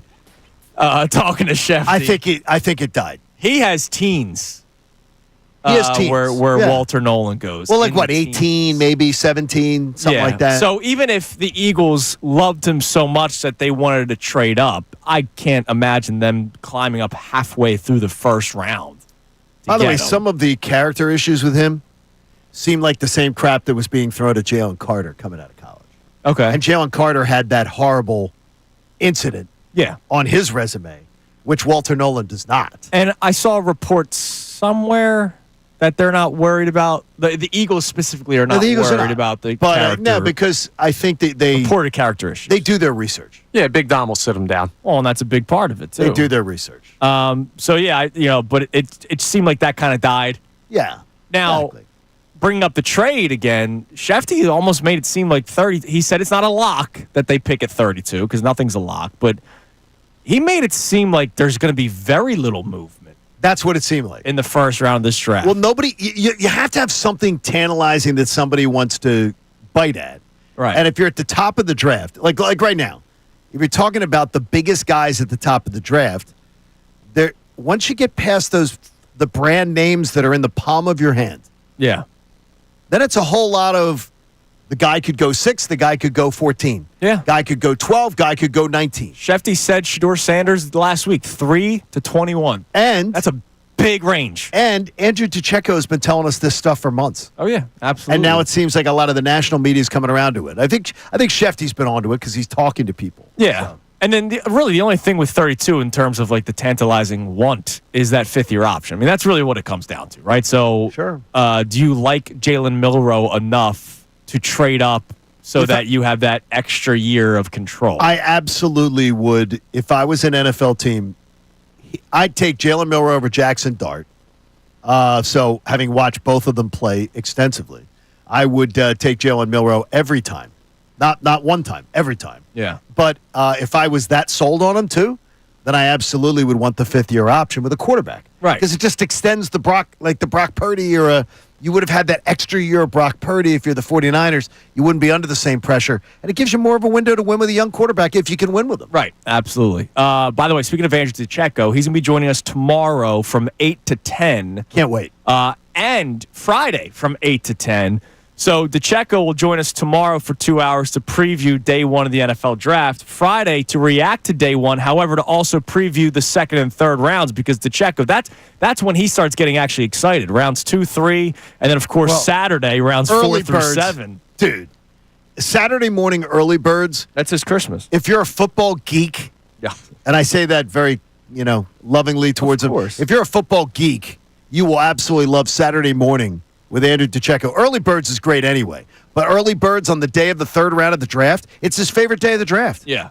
He loves it. It's going to be a lot of fun to talk to Andrew the next couple of days. Listen to him on Saturday. I'm going to just listen because he's great. He's going to learn nothing from me. And by the way, another draft nut. Even though we know Kevin Nagandi as the Philadelphia guy that's made it to Bristol and doing 6 o'clock Sports Center. He escaped Phoenixville. He is a draft nut.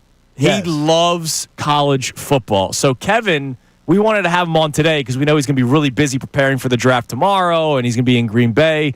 So Kevin Nagandi is going to be joining us coming up right around 8:55, about an hour from now, to talk about the NFL draft himself because he is one of these guys that he'll know every player inside and out from picks 1 through 32 and guys that might fall into the second round. His knowledge of the first round and sort of 2nd and 3rd round are as good as it's going to get for a studio guy. Yeah, because he's obsessed with it. And by the way, he gets to talk to Mel Kiper. He gets to talk to Phil Gates and a bunch of draft guys. And he's a studier. He's a Klein College grad. Damn right, man. Us Klein guys are just incredible. All right, give us a text message, Connor, and whether it's on the Phillies, who we've talked about a lot this morning, or the Eagles.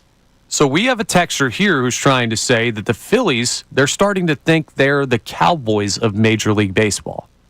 We got to stop doing this. The Sixers are the Cowboys. Yeah, just because we already did that comparison with the Sixers doesn't mean now. Sixers are the Cowboys because the Cowboys have never gotten where the Phillies have gotten. Yeah. The Phillies have gotten 2 of the last 3 years further than the Cowboys have been in 30 years. So stop. No, if anything, if you Can't want to have make that. if you want to make a comparison with this Phillies team, not that I'm there yet, right? It's the last time we saw a Phillies team get to the World Series, and then they went backwards each year. Well, yeah, exactly. That's the comparison, not the. This team does smell a little like the 2012 Phillies, and you brought that up before. There are a lot of people that are making comparisons. That they smell a little bit like it, but I believe Well, that yeah, will Joe G keeps on emailing me. I think that will change fine. So. Harold Stottle, I like Harold. he checks in on Twitter with another comparison. Instead of the Phils are the Cowboys, the Phils are the Sixers. Well, 1, 2, 3, 4, 5. He says they care more about filling CBP than winning a trophy. That's not true.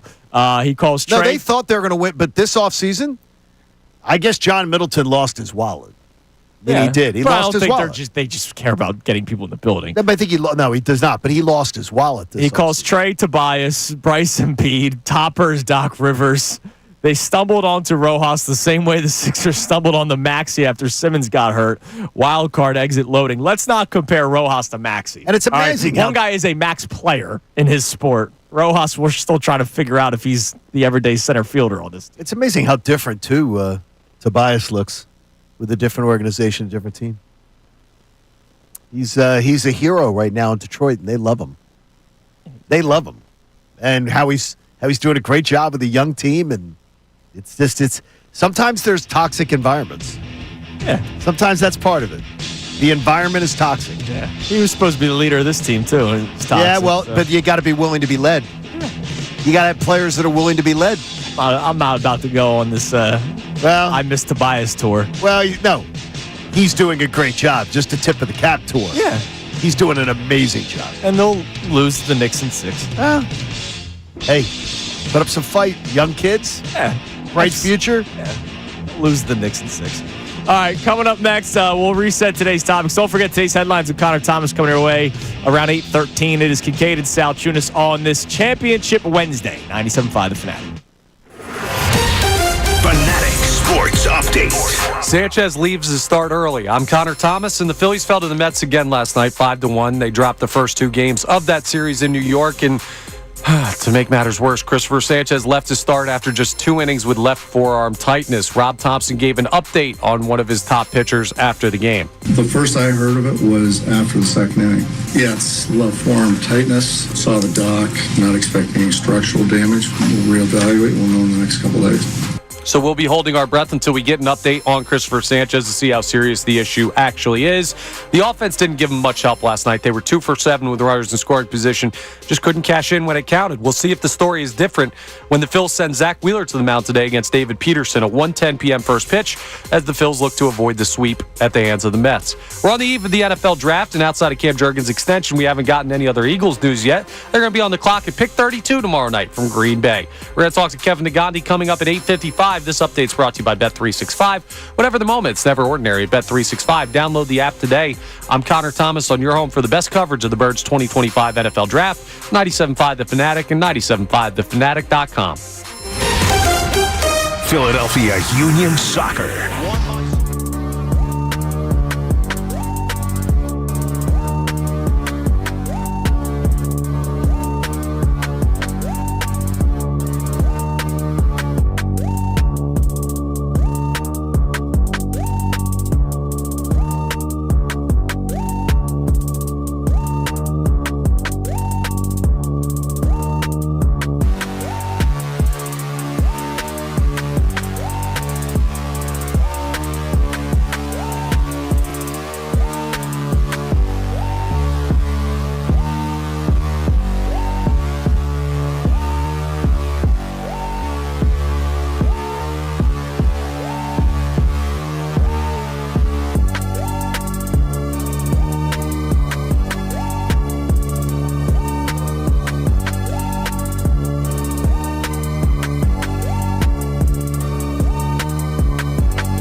Salciunas, 97.5 The Fanatic. We have today's headlines with Connor Thomas coming up in less than 15 minutes. I want to let you know about the deal of the week. It's an awesome one. Get 2 Clementon Park tickets for the price of 1. Dive into summer thrills with full-day access to Clementon Park's amusement park and Splash World Water Park. Great with the warmer weather approaching. Get this exclusive offer while supplies last at 975thefanatic.com/deals. If you're just tuning in, obviously we're talking about the Eagles in the NFL draft, but we opened up the show talking about the Phillies because last night I saw them have another lifeless performance against the team that I hate more than any other team in professional Which sports. has set you off today. Yeah, and that's absolutely. understand. That adds to it, and I'll go more into it coming up here in a second, but let's give out some cash first, Johnny. The Fanatic signing bonus. All right, enter the keyword VOTE to 45911 or the Fanatic mobile app or 975thefanatic.com. The keyword VOTE, VOTE, for your chance to win $1,000. One random entry wins $1,000 in this company-wide contest. Each winner gets a call from Beasley, so be sure to answer your phone. Contest rules at 975thefanatic.com. The Fanatic signing bonus is sponsored by Live Casino and Hotel Philadelphia, voted best casino in PA by Casino Player Magazine. Your next chance to win will be at 10 o'clock. Again, the keyword is VOTE. So obviously that adds to it because it's the Mets, but it's not just a series in June. It's the first series since you played them in the playoffs last year where they embarrassed you. And you have another two games where you have lifeless performances. Another bad base running blunder yesterday by Kyle Schwarber. That wasn't a bad one. That was a Little League play. Oh, yeah. It was worse than bad. That is, I'm not paying attention. Yeah, and everyone's giving the center fielder credit for deking him out. That's ridiculous. It was off the bat, you knew this thing was not going anywhere. Ridiculous. And Schwarber's sprinting the second base as if it was a little dribbler in the infield. And he gets doubled up at first base. Not that I really thought they had life and they were going to make some sort of comeback down 5-1 in the 8th inning, but still, like that. Then all of a sudden there's 2 outs in the inning. And you're down at the bottom of the order. And I'm just watching this Phillies team, and all the issues that we were worried about before the season started have come to life. And the problem is, I don't know how they necessarily fix it right now. They will eventually. They will trade for bullpen arms, but that's not for another couple of months. Who knows what Johan Rojas, if he can continue playing at this pace. And if he does, is Carl Crawford. Is Justin Crawford. Yeah, no. That he will. But we take Carl at this point. I would take Carl Crawford. Is Justin Crawford going to be the savior? The right-handed power bat that I think they desperately need to be able to bat in that 6th or 7th spot, is that guy going to be available? Because we have seen Dave Dombrowski swing and miss at the trade deadline the last couple of years. And, of course, then you can also turn to the manager. When you see this, has he swung and missed, or has he not even gotten in the box? He swung and missed. He's made trades. They just haven't really been that impactful. Yeah, but he hasn't swung for he literally looked like he went for a slap single the last 2 years. Well, then again, in fairness, because you haven't wanted to part ways with Painter and Miller and their other top prospects. No, but there's other guys in baseball that get moved, and they get moved for prospects that the guys who do sports talk radio in that town don't even know who they are. I totally agree. You don't have with to give up the top prospect to get someone. That's why that trade for Lazard was a great one, because it was a shortstop that people think somewhat highly of, but when's he going to play shortstop on this team? Never. 15 years from now? That's the thing. It was a good move. But I get what you're saying, Johnny. It's just, I don't know what they do right now. And that's what's so frustrating. And so for all the people that are still tweeting at me, it's just April, it's just April, it's just April. I know that it is just April. But tell me what will change. Like, Aaron Nola's velocity, is that going to increase maybe a mile per hour on average? Well, remember, it's cold. Right. I'm being told. But is that going to jump cold to mid-90s? Orion Kirkring might get better, but when is he going to pitch less? Because right now you only have 3 guys in your bullpen that you can depend on. Joe Ross did a good job yesterday in his role. But time. But Joe Ross is not some high-leverage guy. Tanner Banks is a guy you can't trust. Carlos Hernandez is a guy you can't trust. You really only have 3 guys that you can trust, and one of those 3 is Kirkring, who's been a mess recently. And so you look at the bullpen, it's shallow. You look at the lineup, they have stars in this lineup. But if they're coming to the plate with some sort of laissez-faire attitude, which that's what it seems like right now, this is ramp-up period for the Sixers all over again. When is it just going to flip? Hitting season, which, how come hitting season only exists here? Well, I don't think the Phillies are lying to us, whereas the ramp-up season was a lie. Well, that's true. And more importantly, nobody on the Phillies harpooned the rest of the team's season like Joel Embiid did the Sixers season this year. So it's a different situation there. But it's the idea is that the fact that they don't lie to us, they must actually believe that their plan was a good one. I didn't think it was. But it's good enough for them to win games in the regular season. Boy, it's a lot less looking good than I thought it was, though, now. And again, I said it earlier in the show. Once more, I know it's only April for the people that just keep on feeling the need to send that in. This season is World Series or bust expectations, right? Like we've reached that point with this core that this could be the last year. Schwarber's a free agent. We'll see what happens. JT Realmuto's a free agent. We'll see what happens. Nick Castellanos, they've been trying to trade him for the last 3 years. Who knows about Bohm? Who knows about Brandon Marsh, right? There's a lot of guys that might not be here next year. And they have not looked like, through 24 games, which is the point I'm trying to make, like a championship team. And that's what the expectations were of this season. It's not just get to the playoffs. If it's, hey, I hope they back into the playoffs because this is year one of this group, totally different conversation. No, 22, we were thrilled. Yeah, but this isn't that team. This team is year 3 of this. It's time to bleep or get off the pot. Yep. And right now, they're constipated. The thing is, they didn't come with any urgency during the offseason. So it's tough to then fabricate urgency now. And that's where they're at. They had no urgency. Yeah, I get that. Now, they're still on pace for like 93, 94 wins, where they're at right now. Like, they're on pace with our projections. They're not playing good baseball right now. So you could say, well, if they figure this out somehow, guys get hot, and they figure out the rotation and everybody gets healthy. Like, I don't know. They're not in dire straits yet. The biggest issue is just the problems we saw with this team in the offseason, like previewing the season, are what's popped up. Yeah. I'll continue to contend that it's better that we're getting the problems where we thought they were going to be and not from places that we thought they were going to be really good. But we're just my thing that I keep on bringing up is, when does it get fixed? Like the problems trade deadline, buddy. You're going to have to wait. That's a long time from now. Okay, well, you're going to have to swallow your pride and understand that they're going to be right there. And what are they shopping Are we with, sure Connor? they're going to be right there? Like, I'm asking legitimately. They have played 500 baseball since whenever the London series was. Are we positive that they're going to be right there? Are you having questions about this team's ability to make the postseason right now? No, not yet. Okay, then yes, we're pretty sure they're going to be right there. All right, but then it also is going to come down to how much are they going to have to pay? And that's a fair conversation. And we know that they've been hesitant to be aggressive at the deadline. And now is the year where you might need to overpay, because this could be it with this core. And that's another dangerous place to be. We talk about it in sports all the time. You never want to be the desperate team because you're going to have to overpay. The Phillies are looking like they'll be the desperate team. All right. Coming up next week, today's headlines with Connor Thomas. We'll sneak in a text message as we always do. Are you the it's only April crowd, or you starting to look around going, yeah, they need to improve, and it's got to happen quick? Losing the series to the Mets. Trying to avoid it be swept this afternoon? Wheels up, baby. It's Kincade Salciunas, 97.5 The Fanatic. Now, an NFL draft prospect analysis with Andrew.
Connor, and then we get to headlines. What do we got on whatever? Probably the Phillies. Oh, yeah, it's all Phillies. And Ben from Bucks County says, before the season started, I had what you said about the Phillies. However, because the Eagles won a Super Bowl, I don't really care anymore about the Phillies because the Eagles are so far superior to any team in Philadelphia. That negates whatever other teams do in Philly when the Eagles win. Yeah, I hate that mindset. I've said this before. They are all separate entities. So I can be celebrating the Eagles Super Bowl and 5 minutes later see the Sixers losing a basketball game and be upset with the Sixers. If anything, it should kind of raise the bar for the other teams in the city, right? Yeah. And I said to John yesterday off the air before the show started, we were just talking about the contracts here. I do believe that maybe some of the bad contracts was because they're trying to all keep up with each other, right? I'm not saying the Eagles winning is the reason why Trey Turner's here, but they all want to be the talk of the town. That's why you see the Eagles are the best at it. The Sixers might be the talk of the town for a minute, and then there's Eagles news, right? They kind of do it on purpose. Yeah, they like to have the focus on them. Absolutely. All right, it's time now for today's headlines with you. Today's headlines with Connor Thomas. Brought to us by who? Always our friends over at Lundy Law. For over 70 years, Lundy Law has been fighting for injured people. If you need them, remember the name, Lundy Law. Your injury lawyers, visit LundyLaw.com. That's LundyLaw.com. We have a follow-up story in headlines today from something earlier in the week. And we know that there were some restroom issues on the NBA on TNT show with Mr. Shaquille O'Neal. By the way, God bless whatever bathroom he found. But they made a bit of a set adjustment to fix any future issues. They got the Porta-John on set. Here's what it sounded like with the guys reacting to it. Tonight, all three home teams won. All the highlights coming your way. That's what Chuck is laughing about. Y'all stupid, man. We were trying to save it for the beginning of the show. How the hell you gonna miss a big-ass toilet? Well, you missed it most of the night. That thing was put down since the last halftime. You picked a hell of a time to wake up. Oh, my God. Some may say we needed one for Johnny. Some might say that. Some might say that. Yes, they may. But John and I were literally just talking about that last break. That was fantastic. That's why that show is so It's great. the best. And half the time you're watching it not even for the basketball, right? Like you're watching it for everything else. And then obviously you like good basketball talk. How about this one for you? The over 40% of the time this year, that has gotten a better rating than the game that they lead into. Right. I remember you almost half the earlier, time over the course of a whole season. Yeah. And that's incredible. why when there was all the talk about whether or not the show is going to continue, like I don't know how you would have just allowed that to end. I'm glad that it's not. And if it did, like they should have created their own like podcast or something. Obviously, a lot of it is talking basketball, but the hijinks that goes on that show. Oh, it's fantastic. And that's the clips you see. Yeah, that's the popular stuff that goes viral. That's the stuff that goes on Twitter. It's not them breaking down Luka and the Lakers winning last night and evening the series. They're breaking down porta potties. Yeah, it's the big-ass women in San Antonio. Yeah. Exactly. No question. Now, what else we got? We may need a perspective change on the Philadelphia Phillies because part of the conversation about this team is the age. They've got a bunch of stars that are starting to look like they're hitting the back nine. But maybe we should take a note from Minnesota Vikings running back Aaron Jones. He was asked about being a running back over the age of 30 in the NFL and how aging into that time frame can be looked at as a negative.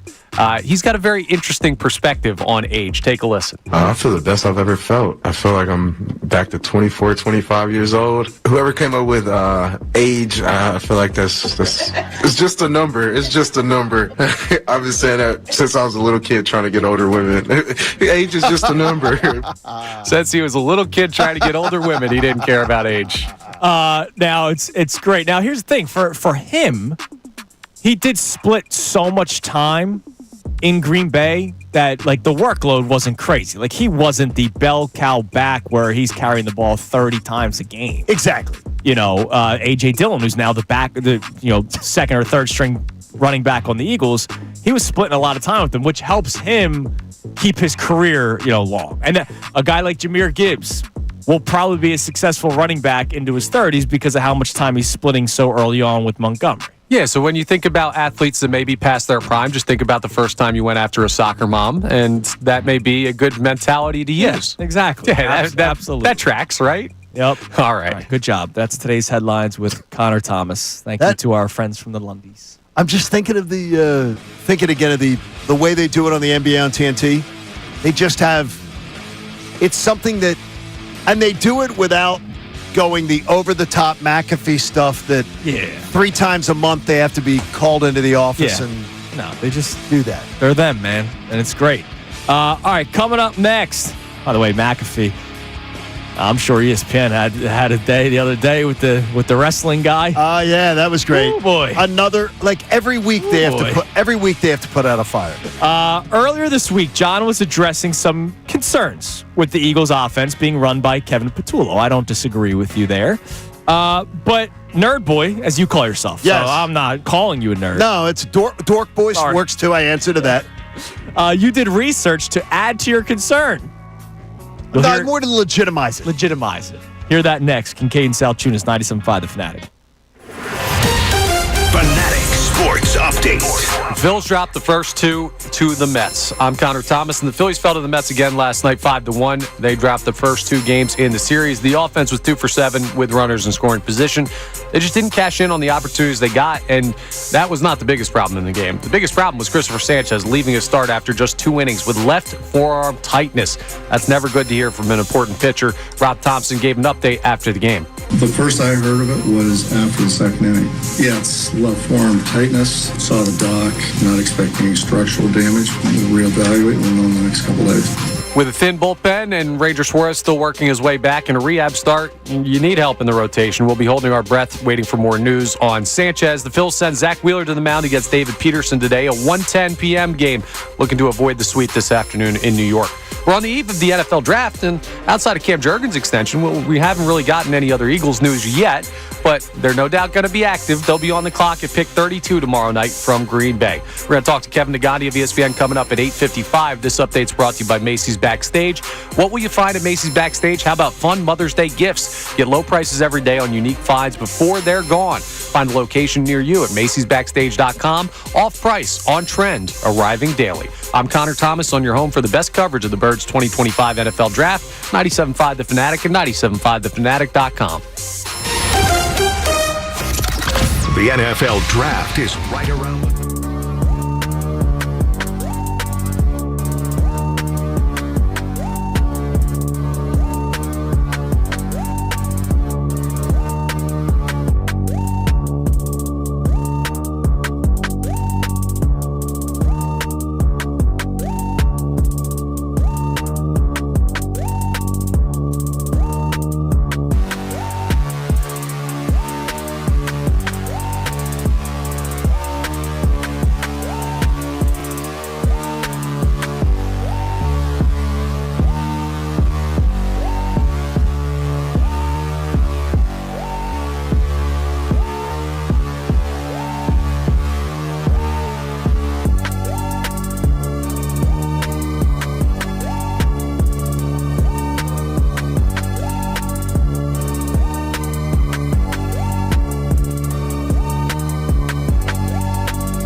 5. We'll play our best 5 minutes of Shefty in the 9 o'clock hour. Real quick before we get to Nerd Boy over here, as you call yourself. I would never say Dork something boy, like geek that. You're being face. a little liberal with that, Salciunas. You didn't know he's all right with that. There was a story that you did not have in headlines. I'm surprised, Mr. Locked What was On that? There Phillies. always are a bunch of them. Mr. Locked On Phillies podcast. I thought you'd have like the AAA report. So I mentioned to you guys the name Otto Kemp the other day. He's the one that's hitting the ball pretty well. So they've been trying to get him to play outfield just to see maybe they can find something, right? Here was his day at the plate yesterday. First inning, hit by pitch. Second inning, hit by pitch. Fourth inning, double. Sixth inning, hit by pitch. Seventh inning, hit by pitch. He was hit 4 times yesterday by the pitching staff of whoever minor league team they played. That's a rough day. Okay, that has to be. Do you believe, without seeing the at bats? Do you believe it's something that, like he's the cause of it? It's 3 things. It's AAA pitchers are not great, which Well, is they're why not. they're in AAA. Yes. He's probably on the plate a lot, and it's probably the book on him is to get inside. Okay. Could be, yeah. The last one probably makes the most sense. And they're all working on stuff, right? Now, I just watched the video. The first one was a fastball that hit him. The second one was a fastball that hit him, and it looked like he was trying to extend his hand. So, like, that was more on him, but he didn't cross the plane, so it hit by pitch. The next 2 were, like, slow curveballs that just got him. The last 2 didn't hurt as much. The first 2 did, though. The second one hit him on the hand. Anyways, that's incredible. All right, so Kevin Patullo has been a topic of conversation and will continue to be so. He'll be under a magnifying glass to start the season. Yeah, because you had said a couple weeks ago, we did a story, is your biggest concern. Yep. Because we don't have many concerns with the Eagles. No. And for good reason. Yeah. Because they're freaking awesome. But it's the idea of if you have a big concern, what is it? And mine is absolutely going through what we went through in 2023.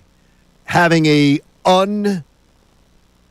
inexperienced guy taking over the offense or taking over the defense. We don't have to worry about that with Vic Fangio, but they're doing it again. Yeah, totally fair. And that Kevin Patullo is far less qualified than Brian Johnson was, as far as resume experience, to be given the keys to a Super Bowl winning team and a Super Bowl winning Right, team. and you're not saying he's going to be a disaster. No, It's just- no, not at all. He's never done it before. He's never done it before, and it is staggering as to how long Kevin Patullo has been around the NFL and never been poached, never been noticed, never been otherwise. So I'm just going to give you a comparison. Kevin Patullo it has taken him 18 years to become an offensive coordinator. That's a long time. 18 years. The highest position he has ever held is pass game coordinator. All right? And that was with the Eagles. Now, again, this does not mean that Kevin Patullo's a buffoon. He should never be in his position. He may end up being a great find. But I just want to compare to you 3 of the brightest minds in offense in the NFL of the modern era. His contemporaries in age are Sean McVay, Matt LaFleur, and Mike McDaniel. Correct. His sort of age group, contemporaries. It's taken Kevin Patullo 18 years to become an offensive coordinator. It took Sean McVay 6. I think he was 18 when he was By the way, coordinator. it didn't take Kyle Shanahan 5. Matt LaFleur, it took him 9. Mike McDaniel, it took him 10. It took Sean McVay 9 to become a head coach. It took Matt LaFleur 11 to become a head coach. Mike McDaniel 11 to become a head coach. It has taken Kevin Patullo 18 years to be an offensive become coordinator. just an offensive coordinator. Right. And to me, the reason that is because he's never caught anybody's eye, because he's never had the responsibility to catch anybody's eye. And then you say, well, why hasn't he had that responsibility? He hasn't ascended the ladder fast enough. I know this. I trust that Nick Sirianni knows enough about the NFL by now, and he's had enough success that he knows what he's doing. But I absolutely think there is every reason to have concern. Right. Whether it's high alert is another thing.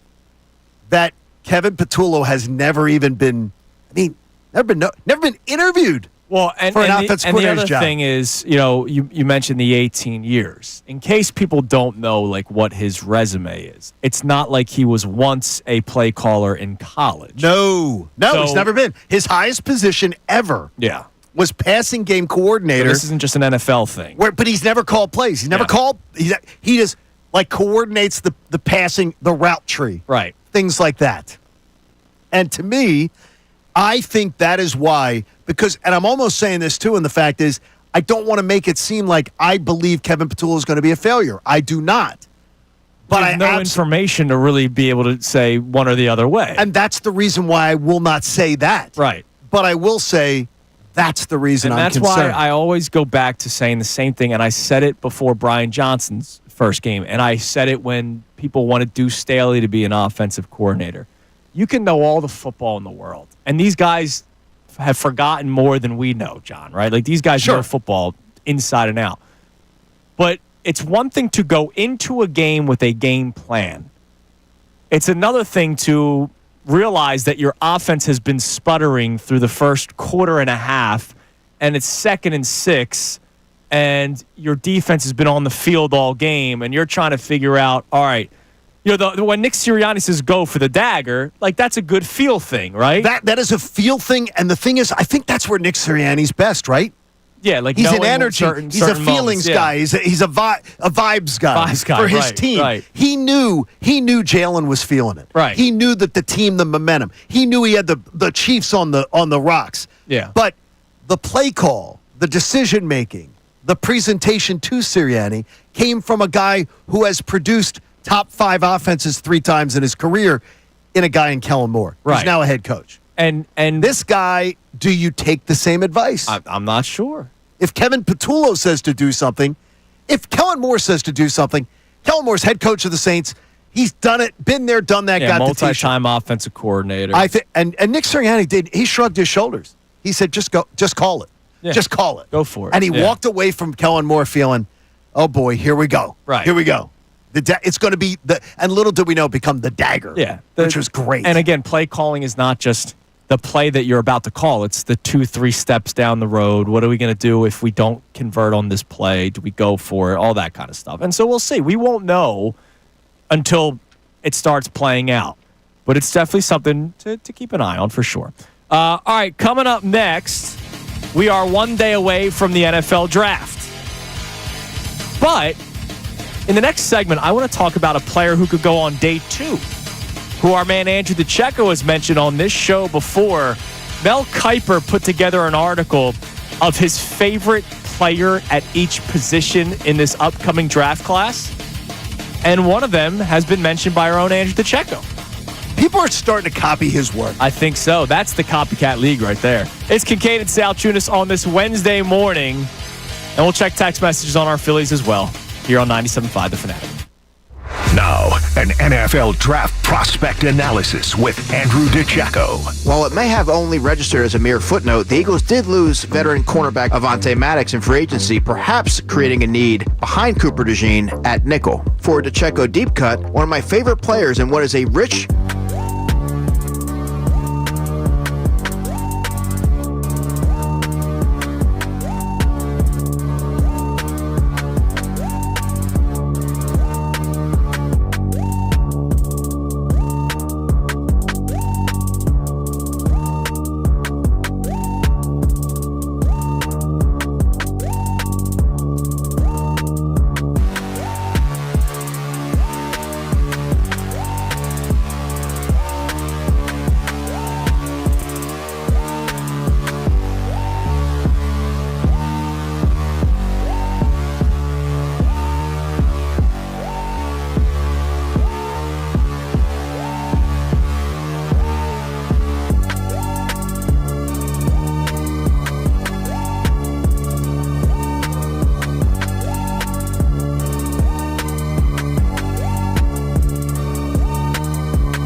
on Kincade Salciunas, 97.5 The Fanatic. Kevin Agandi joins us in 15 minutes to get you prepared for the NFL Draft, as he is the host of ESPN's coverage of the NFL Draft. Does a tremendous job at it. And, oh, by the way, he's a draft nut. He's not just reading like a teleprompter. Like, he loves the NFL Draft. He loves college football, so we can get some more insight on some potential picks for the Birds and some of the other players that he likes. Speaking of players that are liked, I love this kind of stuff. Mel Kiper, this is his MO. It's draft, right? Like, he's all draft all the time. I like this type of article because it's not just your typical mock draft. It's his favorite prospect by position, which is something I might want to do with Andrew DiCecco tomorrow. We should ask him what his favorite prospect is at each position. And it doesn't necessarily mean like the best player, right? So at quarterback, he doesn't have, Shedeur Sanders. He doesn't have Jackson Dart, guys that are being talked about that could potentially go in the first round. His favorite quarterback prospect is Dylan Gabriel out of Oregon. And really? Yeah, favorite prospect. And he does write-ups on Gabriel, all of them. Really? Yeah. Wow. I'm to spare time, I'm not going to go through it, but I'll give you the one that, again, that we teased. But he gives projections for each player. He projects him going in the fourth or fifth round. So he believes he's a day 3 guy. But the player that has been mentioned on this show by our own Andrew DiCecco, because we've also been keeping our eye on the safety position, is Andrew Makuba out of Texas. So Mel Kiper, has Makuba as his favorite safety prospect in the NFL Draft. And here's what he had to say about him. He might be the last name listed here because I went by position, but it was the first one I wrote down. I love Makuba's game. He is a 5'11", 186-pound safety, but he hits like a linebacker. I love that. He's a heat-seeking missile from the deep parts of the secondary, using his 4.45 speed to drive top down and hit ball carriers like a ton of bricks. He lays the wood. There were multiple times when I watched his tape where I found myself wondering where he came from to all of a sudden make a play. He explodes to the football. Makuba sort of reminds me of Hall of Famer Troy Polamalu in play style. Are you kidding me? Though he's not as big and probably doesn't have that sort of ceiling. Makuba had 5 interceptions last season, his first year with the Longhorns after playing at Clemson from 2021 until 2023. Overall, he holds up well in coverage, and you'll even see him creep down and line up over the slot at times. Now, if you remember, when we've been talking about the NFL Draft and the safety position, it's a very top-heavy position in this draft class, right? Whereas defensive tackle, you'll see guys drafted in rounds 1, 2, and 3 that are probably going to make impacts for teams. Safety, we've thought you need to get one in the first round or you might be in trouble. He has him going in round 3. He has him targeted to Jacksonville, but he could be a day 2 pick, and it is a position of need for the Eagles. It is. And it's a player that he likes a lot. Okay. So, well, keep an eye well, on. Here's the thing, too, is that I'm hoping that I do not right now, like Amy said it yesterday, trade out. She thinks there's going to be a trade out. Mm-hmm. I think there's going to be a trade out also. Okay. So that would mean to me, at minimum, the Eagles are going to have 3 picks on the second night. And I would absolutely be thrilled if one of them was that pick. 3 picks. They'll use 3 picks. So get after maybe an edge or a D tackle. Get me my tight end, and that'd be a nice one. Okay. Well, yeah. Are you in with that? Yeah, I like that, but you're also thinking about offensive line, too. There's a lot of things that the only thing is, I'm thinking about offensive line, but I'm thinking about offensive line now that you've got 4 locked up. Yeah. Now that you have 4 locked up, by the way, 4 locked up for 25, 26, 27, 28.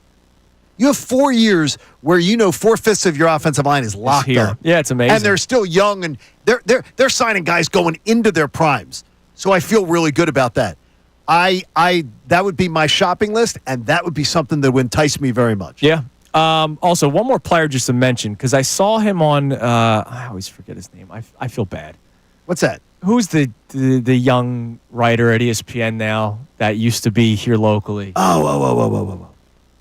Can't remember his name. I remember you talked about it, and you were shocked that he was like he really he climbed the ladder really fast. It's not that he doesn't know his stuff. It's just like he's like a senior writer, and he's like he's my age. Which Adam Schefter. No, not Adam Schefter. Oh, I always Solak. Ben Solak. There it is. He has the Eagles, I think, in the second round on his latest mock draft, selecting a tight end out of Syracuse, Oronde Gadsden. I know the name. Okay. That is Mel Kiper's favorite tight end prospect. I know the name. In the draft.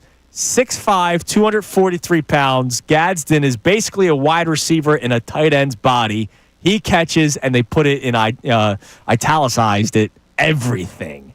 Gadsden has 73 receptions for 934 yards and 7 touchdowns last season. 46 of those catches went for first downs, 19 of which were on contested plays.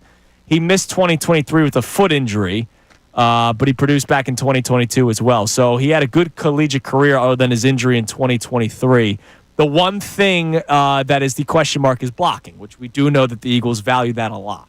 But 6'5", 243 pounds, that's a bit of a force.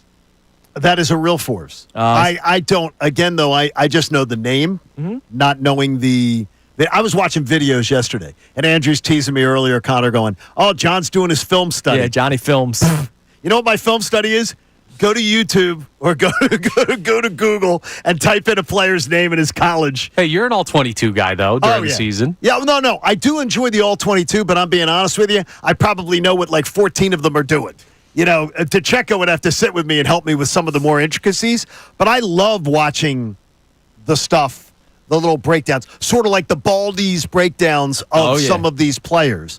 And I love Johnny's breakdowns. I'm intrigued. Just as much as Baldy's breakdowns. Mine are Baldy's breakdowns are real elaborate and everything. Mine are would be a stick figures with crayon. No, that's Jimmy Kempski. But no, don't take that away from him, okay? I am not stealing Jimmy's act. Believe me. I love that stuff. It's I hilarious. do too. I find that funny. All right, give us a text message, Connor. If it's still about the Phillies, have at it, because they deserve to get a bit of heat today following their third straight loss, second to the Mets, and they're looking to avoid being swept by the Mets this afternoon. How about a little draft? Sure. Because we haven't gotten too much to that from the text line. Shaw checks in and says he's looking forward to the draft tomorrow with the Phillies not playing well, so always some Phillies in there. The draft is always interesting and fun to watch. I think the Eagles stay at 32, and they take one of the top defensive ends on the board or defensive lineman, hopefully Walter Nolan or the Boston College player who I can't spell out.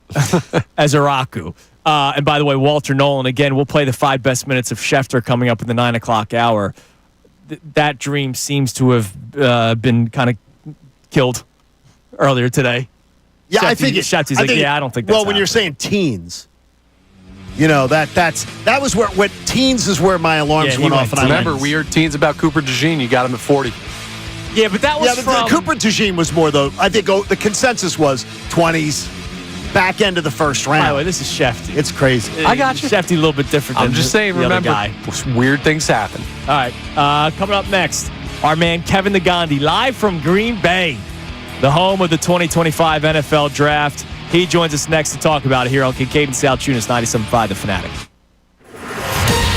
Fanatic Sports Update. Phil's trying to fight off the sweep. I'm Connor Thomas, and the Phillies fell to the Mets again last night, 5-1. They've dropped the first 2 games in the series, and now they'll have to try and fight off the sweep. Last night was a rough one. The offense was 2 for 7 with runners in scoring position. They couldn't cash in when it counted, but that's just one game. Something that is much more concerning is Christopher Sanchez leaving his start after 2 innings with left forearm tightness. Rob Thompson talked about it after the game. The first I heard of it was after the second inning. Yeah, it's left forearm tightness. Saw the doc, not expecting any structural damage. We'll reevaluate. We'll know in the next couple days. Cross your fingers and hope there's no structural damage. That would be bad news for the Phillies. It still is not great, but the Phils have to continue playing. They'll send Zach Wheeler to the mound against David Peterson today at 1:10, looking to avoid that sweep in New York. We're on the eve of the NFL Draft, and outside of Cam Jurgens' extension, we haven't gotten any other Eagles news yet, but we will get some. They're on the clock at pick 32 tomorrow night from Green Bay. We're going to talk to Kevin Nagandi of ESPN coming up next. This update's brought to you by Corona. Catch Andrew Salciunas for the baseball action this Saturday from 4 to 6 p.m. at the Boathouse in Conchi for $5 Coronas, prizes, and Philly baseball fun. Thanks to Corona. Please enjoy responsibly. I'm Connor Thomas on your home for the best coverage of the Birds 2025 NFL Draft, 97.5 The Fanatic and 97.5thefanatic.com. We want to hear from you. Text us at 610-6...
Salciunas, 97.5 The Fanatic, as you're listening to 97.5 The Fanatic, WPEN and WPEN HD1 Burlington, Philadelphia, a Beasley Media Group station broadcasting live from the Comcast Business Studio, powering possibilities. And he will be joining us momentarily on the Comcast Business Hotline, where every day in business is a big day. Let Comcast Business get you ready for what's next. When I think of the NFL draft, there are names that come to your mind. Obviously, you think of Mel Kiper. I think of Lance Zierlein, who I really like from the NFL Network. Obviously, getting to know Andrew DeCecco more over the last year and a half. He's a draft nut. I also know that Kevin Negandhi from ESPN is a draft nut, not just because he works it, but he obviously loves it as well.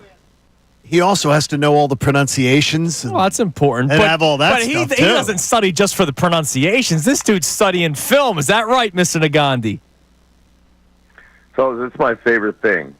My most favorite thing I do at the network. And there's a lot, but I was a big Mel Kiper fan when I was a young teenager watching the draft. I would sit there and watch the whole weekend before they moved it to Thursdays and Fridays. So I love being a part of it. And here in beautiful Green Bay, and I'm ready for tonight, and we're going to be got a big show for SportsCenter at 6:00, and then of course all leading up to tomorrow night's fireworks. Did you get coffee delivery this morning from Field Yates?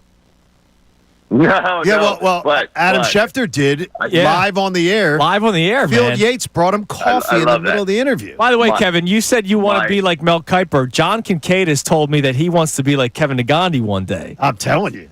Sit on that. I mean, it's we can all aspire. It's unbelievable.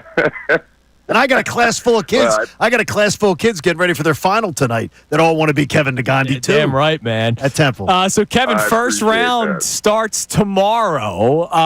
It could be crazy. It could be chalk in terms of everybody stays at their pick and makes their selections.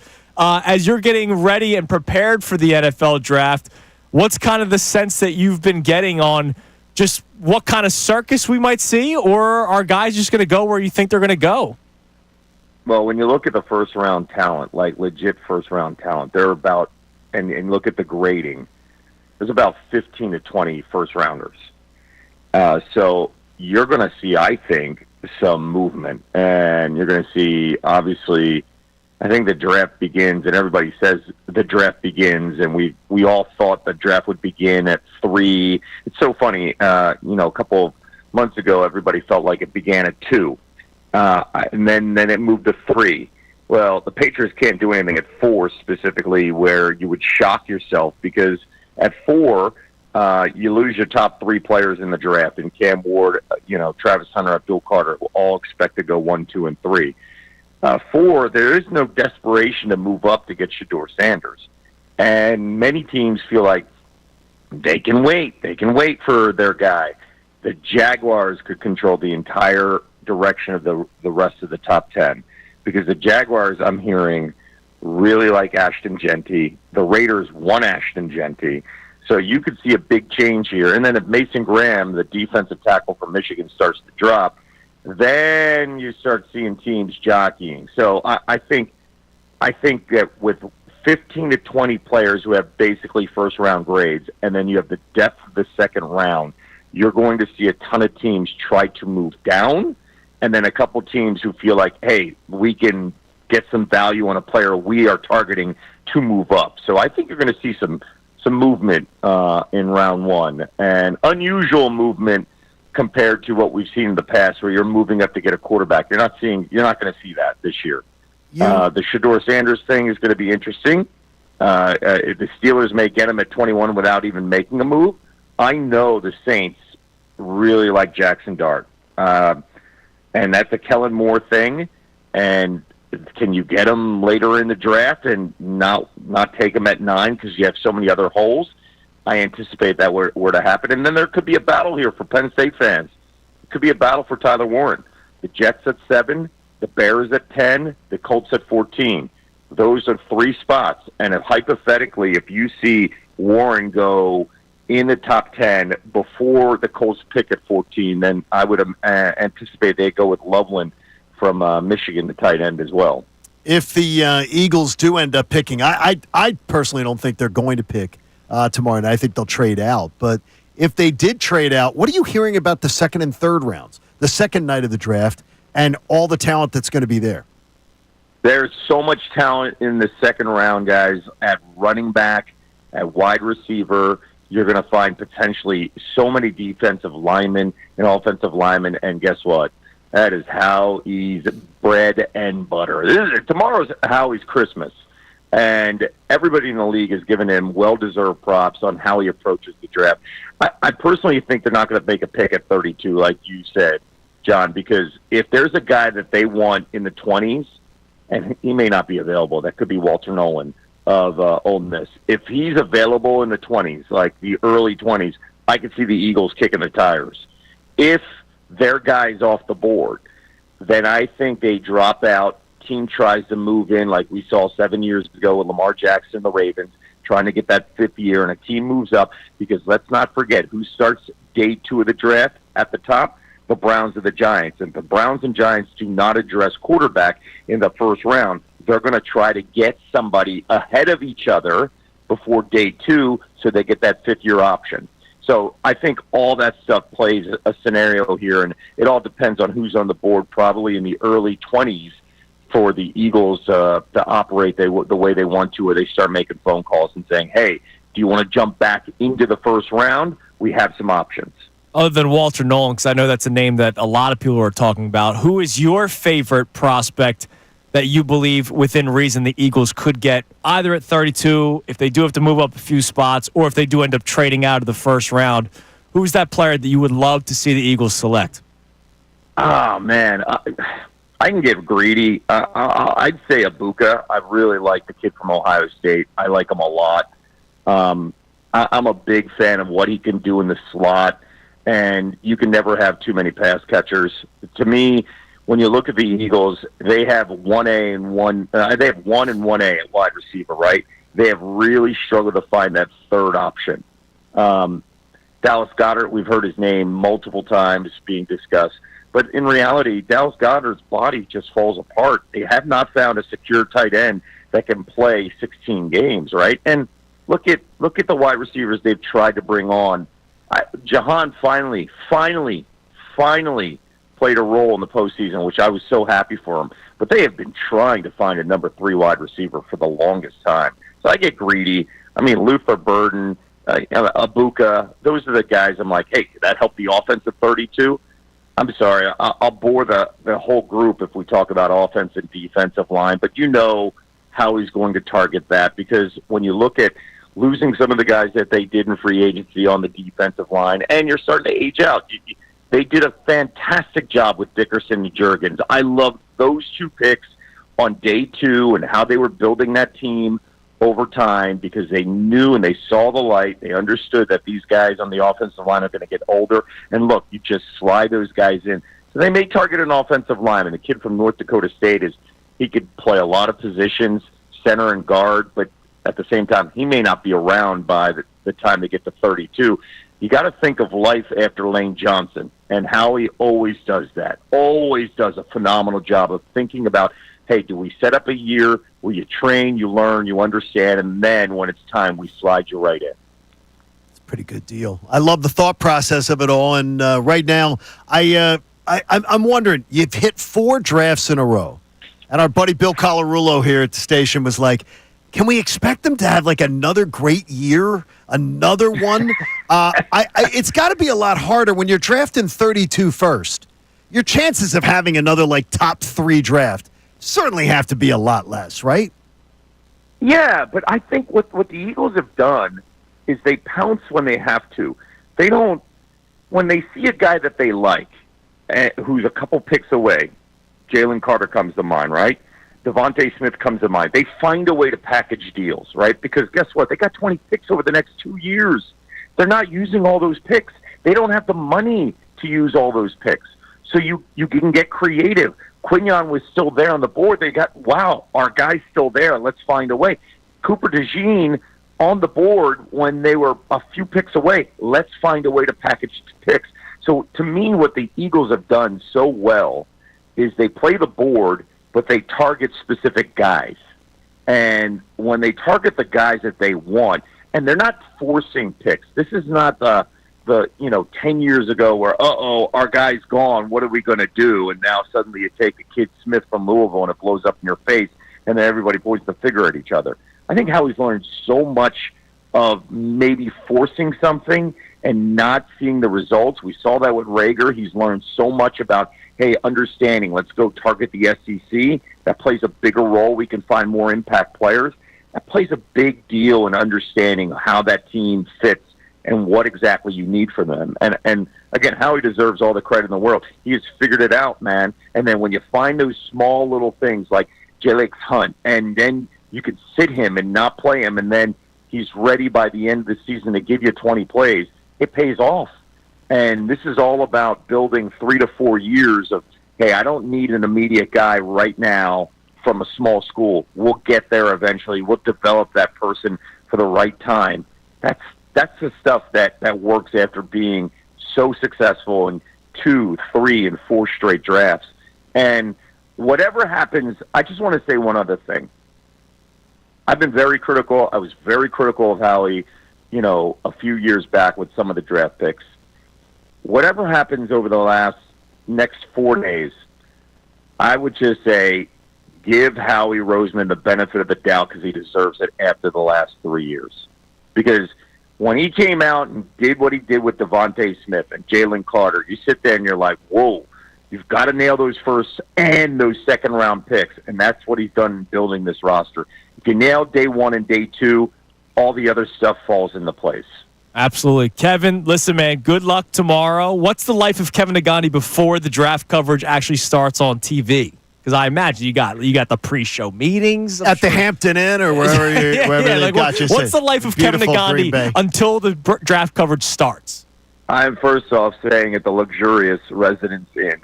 There it is. Bay, okay, so all right, that's good. You got a breakfast. You got free breakfast then if you go down.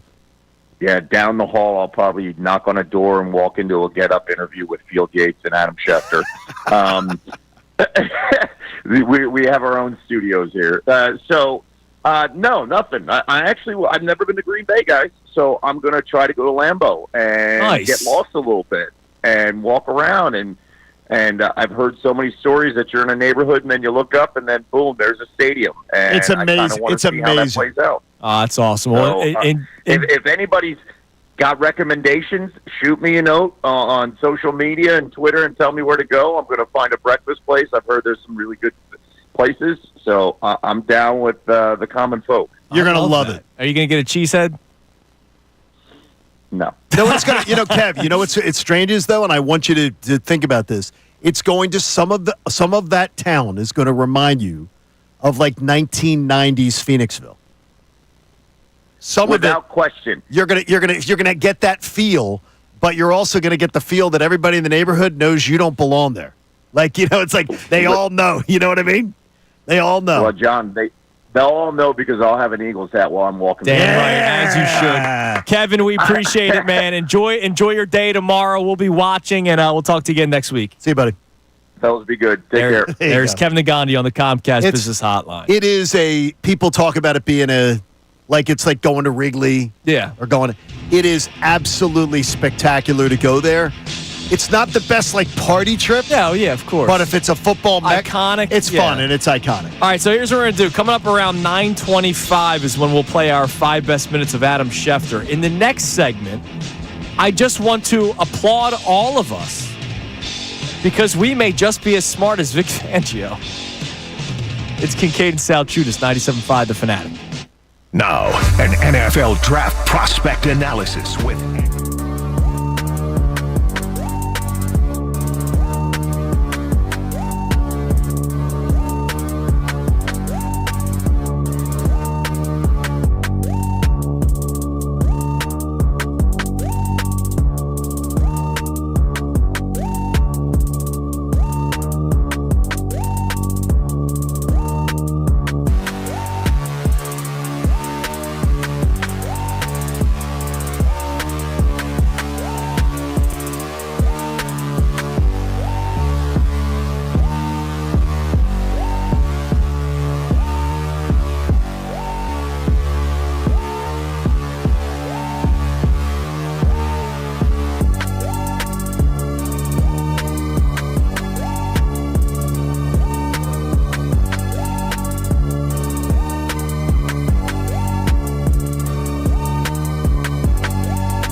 Kincade Salciunas, 97.5 The Fanatic.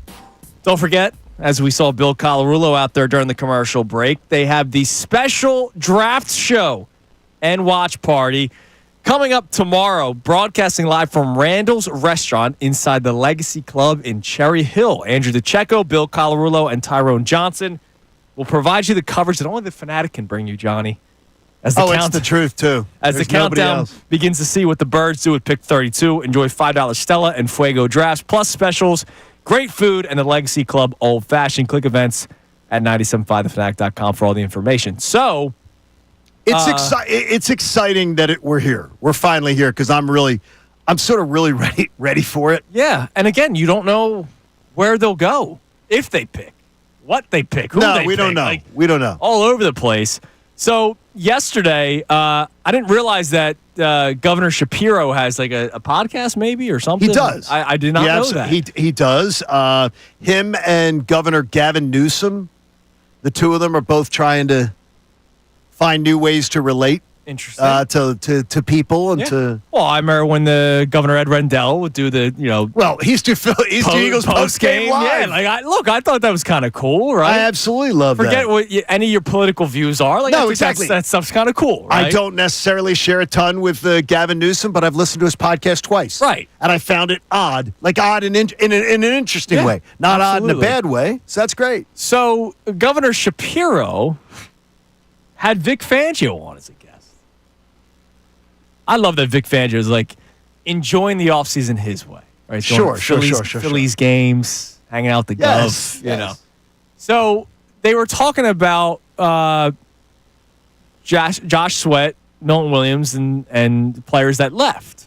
Chauncey Gardner-Johnson.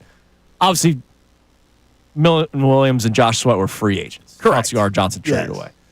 So Vic Fangio told Governor Shapiro on the podcast, Governor Shapiro, breaking news, how he went up to Vic on the bus ride to the New Orleans airport before flying back to Philly. So the Eagles win the Super Bowl, but they have yet to even return to the city of Philadelphia when Howie goes up to Vic and goes, hey, so we got 3 big free agents on defense. Which one do you want to keep? And remember, we all talked about how, hey, Josh Sweat, thank you, see ya. Milton Williams would love to see you back, but this guy's going to get paid. We thought it was going to be like $80 million. It ended up being $100 million. And I think the three of us collectively as a show, if there was anybody to bring back, it would be Zach Bond, right? We all said that's the guy that we wanted back the most. I think our audience was the same way. Yes. So, as was Vic Fangio. So Vic Fangio, we are all as smart as Vic Fangio, at least when it came to that specific topic of who we wanted to return and not leave via free agency. Yep. I think that's kind of cool. And I think it is. I like that Howie has a defensive coordinator that he trusts so much, like Vic Fangio. And I love that he listens to Vic Fangio. Well, he tossed Vic Fangio the keys and said to everybody else, get the hell out of his way. Right. Which is good. As Kellen Moore had the same sort of opportunity, but he had to work more with Nick. Yeah, there's a good working relationship with the Philadelphia Eagles coaching staff and front office and ownership. That's something that we take for granted because we look at the upsides of the individuals, and sometimes what gets lost in that is you need the ecosystem between all of them to work the way they do. It's another great example of it. And that's where I may be a little too alarmed on the Patullo story. That's where, in retrospect, I may end up saying, I was too alarmed by the Kevin Patullo story because of the fact that I didn't trust that ecosystem to work. But I understand your concerns, especially we just saw a unproven but more qualified offensive coordinator not work out for this season. It didn't work out at all. Like, think about the difference we saw in the offense. Now, look, adding Saquon Barkley helps a lot, right? Sure it does. But that offense still had a lot of the similar weapons the year before with Brian Johnson. It was the same 3 bubble screens. Like, it was the worst. No, you're not wrong about that. It was so off the end. It was along the lines of, well, that's because Nick Sirianni was holding them down. I've talked to enough people now. That is bull. Yeah. That is bull. That was not the situation. Hey, by the way, I just saw this tweeted out by Crossing Broad. What's that? Michael Carter Williams Isn't he an executive now? No. I thought he was doing something, broadcaster or... He's making his amateur boxing debut. Really? I know he was doing broadcasting. I saw him on something. May 29th in New York.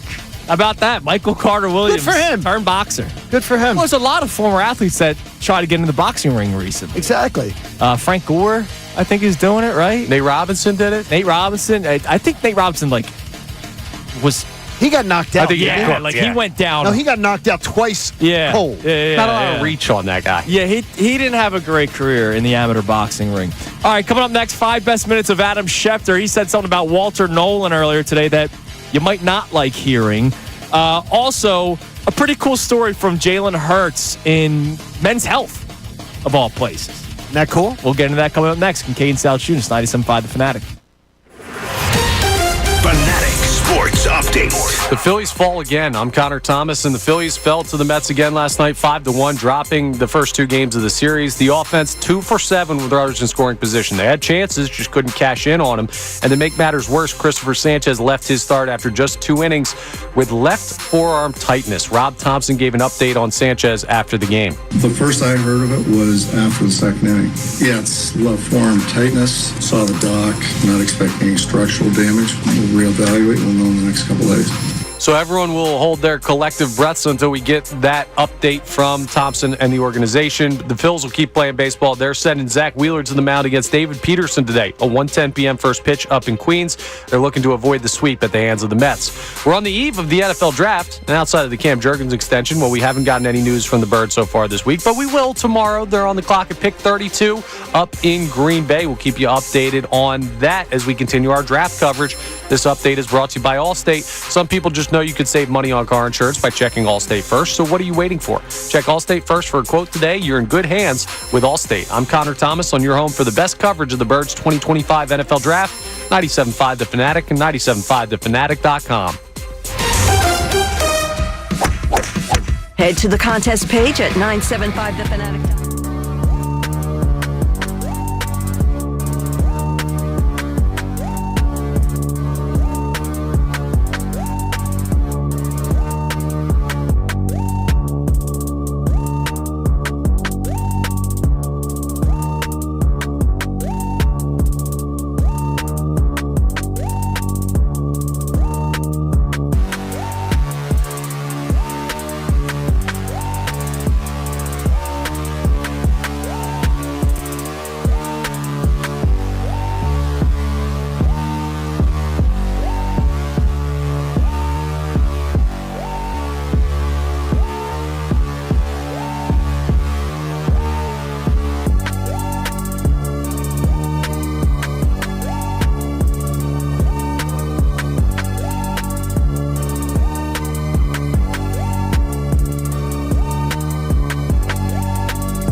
Kincade Salciunas here on 97.5 The Fanatic. Real quick, before we play our 5 best minutes of Shefty, as we're getting close to the NFL draft, you're going to start getting more and more reports. So Jordan Schultz, yesterday we heard from Peter Schrager that picks 2 and 3 are on the table. Yeah. Jordan Schultz now saying that several teams in the top 10 are open to trading down.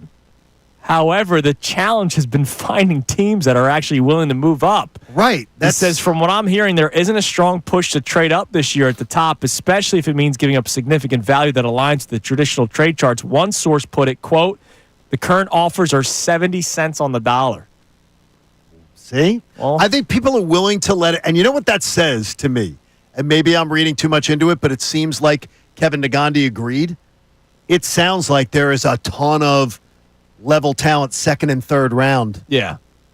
So teams are like, I'm not going to overpay because I don't want to give up something else. And again, to be at 32. Yeah. And again, there's not like 5 quarterbacks that people are desperate for. There's going to be a desperate team. It's going to happen, and I will laugh. I will laugh at them, but that's just the way it is. All right, Adam Schefter joins us every single Wednesday. Earlier today, it was a little earlier than usual. Take a listen to Shefty, and he said something about Walter Nolan during this 5 minutes that you might not necessarily like if you've had your eyes set on him. Here was Shefty earlier this morning. Every Wednesday, the great Adam Schefter joins us. Shefty, good morning. Good morning, guys. What's going on? Shefty, one of the players that we all kind of have an eye on is Walter Nolan, defensive tackle out of Ole Miss. There's mock drafts that have him going 15. There's mock drafts that have him falling to 32 for the Eagles. And a lot of it is character issues is what's being reported. What do you think is the likelihood of a guy like Walter Nolan, where there is a lot of talk other than just his play, that could have him fall that low into the first round? Philadelphia got lucky on Jalen Carter. It's not going to get lucky on Walter Nolan like that, okay? That's not going to happen. I don't think he's falling to 32. I would expect that he's gone, I would say somewhere in the teens would be my guess. You could just look at the teams that are picking there and the teams that need defensive line help. Like, could you see Atlanta take him? Yes. Could you see Arizona? Yes. Could you see Cincinnati? Yes. I mean, I don't think he's getting through to 32, but we'll see. That's what the draft's about. I have a friend that I was speaking to yesterday, works for an NFL franchise, who said to me, John, he goes, you Eagles fans got to be so thrilled because when Howie hits in the draft, it sets up every single thing where Howie's 95-mile-an-hour fastball just overpowers people. And he says the ability to set up your roster, the ability to go sign these long-term extensions, manipulate the cap, and do things like that. But he also said something, Shefty, that I wanted you to comment on, is the idea is that there's no more of an organization where the general manager drives the bus than Philadelphia. Is that very, very uncommon? Because a lot of these teams, he says sometimes the head coach has an overpowering personality and command of how the team does their business. Well, look, I would just say this, that the makeup of every organization is different. And we could go through and look at the makeup of each one. But I think with every team, there usually is one dominant figure, be it the head coach or the GM. And Howie's done a great job through the years, and he's the dominant figure in Philly. Is he the most dominant? I don't know about that. Mike Tomlin's pretty dominant in Pittsburgh. No, but is there another general manager who is more dominant in their franchise than Howie Roseman? That was the point he was making. Yeah, I'm going through the list right now. I'm looking. Yeah, Jerry Jones. Yeah. And we're pleased with that, by the way. Do not change a thing, Dallas. Jerry Jones would be more, but I'm looking at the list of the rest of the league, and there's not one that stands out to me, but that's also in part because of the success that he's had there. Last week, I'm glad you brought it up. Last week, you said, are their teams scared of doing it? I said, no, they're going to call. They're not going to shy away from it. But I will say this, they are mindful of his track record, because I did have one GM say to me this week, where this guy was talking about moving back and who would come up, and Philly came up, and the guy goes to me, he was joking around, yeah, we're blocking all calls from the 215 area code into our facility. Well, good thing we also have the 609 and 610. And Howie has burners, I'm sure. You know yeah, that. Exactly. Shefty, for some of us who wake up at 4 o'clock in the morning to do a morning show in Philadelphia, likelihood that the Eagles even pick tomorrow night, and if they do trade back, who are some of the suitors that you could see making the phone call to Philadelphia? Well, again, Andrew, you're stuck on the trades, and we're going to get trades. I mean, because it's just a natural byproduct of the draft, and inevitably certain guys will be in certain spots and teams will want to move up. But I just want to point out again, no trades so far. And I got to go through and count the number of trades that we've gotten in each of the last 4 or 5 years. I'll do that today. But I would predict right now that we get fewer trades tomorrow night than we've gotten in other years. And so Could the Eagles, or the chances the Eagles are going to be at 32? Probably pretty good. A lock? No. Did they move out? Sure. Would there be a team that wants to come up to their spot? Well, the Giants, oddly enough, they're at 34. And so, if they want to get in front of Cleveland, but we don't know if, one of those is going to move up in the first round. Like, look, here's the deal. You got the Browns at 33, the Giants at 34, the Saints at 40. Is there going to be one of those teams that wants to jump up ahead of the others, that they view the quarterback situation as such that they need to move up in the draft, try to get one of these quarterbacks? Again, we got 5 quarterbacks here that view themselves as top 40 picks. Shefty, last thing, and we appreciate your time as always, and enjoy yourself in Green Bay with the draft. I just want to thank you for the way you worded your report. Other than internet speculation, A.J. Brown is not being traded. That was interesting. Yeah, thank you for adding the internet speculation to your report. Well, how should I have phrased it? No, I think you did No, well I with think that. you did exactly, because we laughed at the internet speculation. So, the funny thing about it is, it was just a throwaway note at the end of the college. I'm like, a couple of times it came up, like I went to my in-laws' Easter brunch on Sunday. It's in New Jersey, and I had a couple of people stop me, and they're like, Eagles trading for A.J. Brown? Oh, or the Patriots? I'm like, geez, I got to address this. Like, if I stop twice, I got to put a stop to this right now. And so I texted my editor, Dane Beavers. I said, hey, the draft intel, just in the quick hits, just put in contrary to internet speculation. The Eagles are not trading A.J. Brown. And he said, will do. And that was it. Yep. And that's why we didn't waste our time talking about it, at least on this show. Shefty, we appreciate the time Thanks, as always, Adam. man. We'll talk to you again next week. Gentlemen, appreciate you. Have a great day, great week. Enjoy the draft, and should be a fantastic week. There was our 5 best minutes of Adam Schefter from earlier today. Walter Nolan, he thinks he's going in the teens. No, A.J. Brown is not being traded. That sounds good. Yeah. Now, he thinks a lot of the picks are going to stay the same. Yeah, he doesn't think that people are going to be moving around much. And maybe it's to what Jordan Schultz just said, like, hey, there's not much that people want to trade up for right now. Like, it's one of those deep draft class that you might not need to move up unless you are in love with somebody. And that's about it. That's I really love it, because the way I'm just looking at it is everything that I'm hearing just tells me that people believe second and third round are going to be loaded up, so Friday night's going to be freaking awesome. Right. And the Eagles will be in prime position. I think they're going to have 3 picks Friday night. They could. Where they could do some things. Yeah, absolutely. You sent me an article this morning from Men's Health. Yeah, about all of what Jalen Hurts did a big piece for Men's Health. Yeah, and one of the first parts of the story that you see, he was asked if he wanted to be the face of the league or one of the faces of the league, and he just straight up said no, definitively. And part of me loves me for it. No, I love it too. For it. Is that he does not want to be. He wants to focus on his work. Yeah. He wants to focus on, he isn't striving to be the face of the NFL. He was asked if he was interested in being the face, and he says, no. Yeah. When you're the MVP of the Super Bowl, you are the face of the NFL. When a black quarterback does the things, it's even more soul-searching, rubbing up against the all-American quarterback ideal. He says you hear people talk about Doug Williams, Warren Moon, and Randall Cunningham in their tenures quarterback in the NFL, and those are all opportunities to learn from. It's history. I love the fact that he doesn't care. He goes, I just want to have a constant drive, a burn within me where I don't want to stop. Yeah. How can I better myself? How can I evolve? Days and nights and years of hard work continuing to pay off.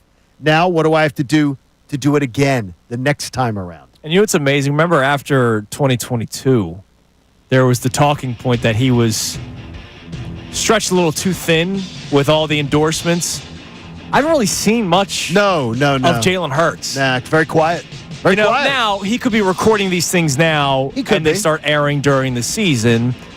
But, after the Super Bowl appearance in 57, he was everywhere. He was all over the place. It's all you could see. And now he's not, and maybe that's by his own decision. Who knows? And by the way, congratulations. He and his wife they are now husband and wife. Now husband and wife.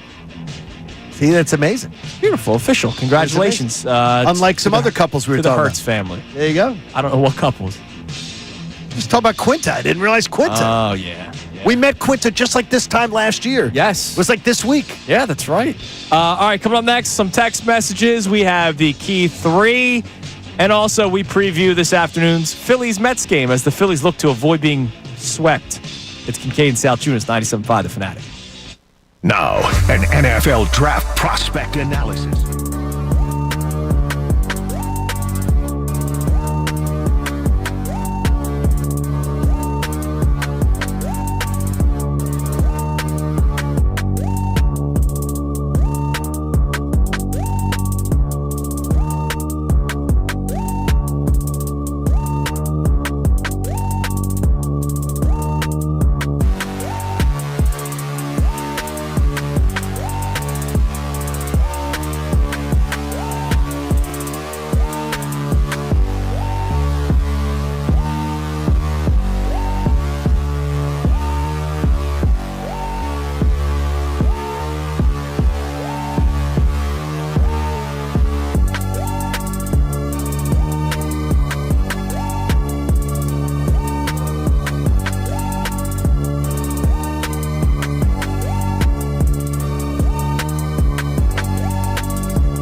course, we are live.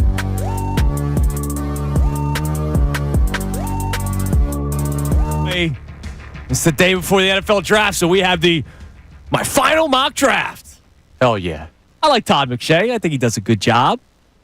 So Todd McShay's final mock draft. He has the Eagles making a selection at pick 32. That selection, tight end Mason Taylor out of LSU. Okay, I would be thrilled. I'd be thrilled. That made me very happy. That would be worthwhile. And then your offensive side of the ball would be so locked down. Yeah.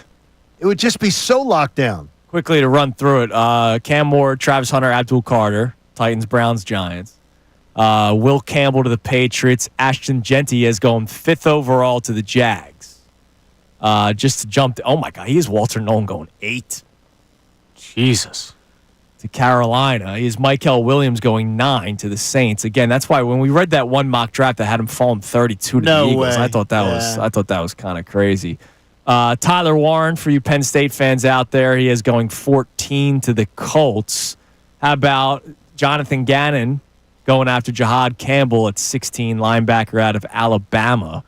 Gray Zabel, the offensive lineman that people have targeted to the Eagles, potentially, they have him going 18 to Seattle. And that seems to be... Oh, Igbuka. By the way, Nagandi in favor of Igbuka. They have him going to the Rams at 26, which makes sense now that Cooper Kupp's gone. Sure.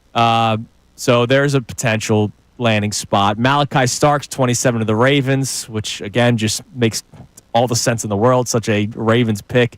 Shedeur Sanders, he has falling out of the first round. First pick in the second round out of for Cleveland. Okay. Wow, that'd be great because if Shedeur Sanders is on the clock, the Eagles can find a trade partner if they wanted one. Yeah. And maybe Cleveland would trade the first pick of the second round for the 32nd pick. And then you can take... And then they can take Mason Taylor the first pick of that one. Also, it'd be kind of funny to see him and Deion just sit there through the whole first round.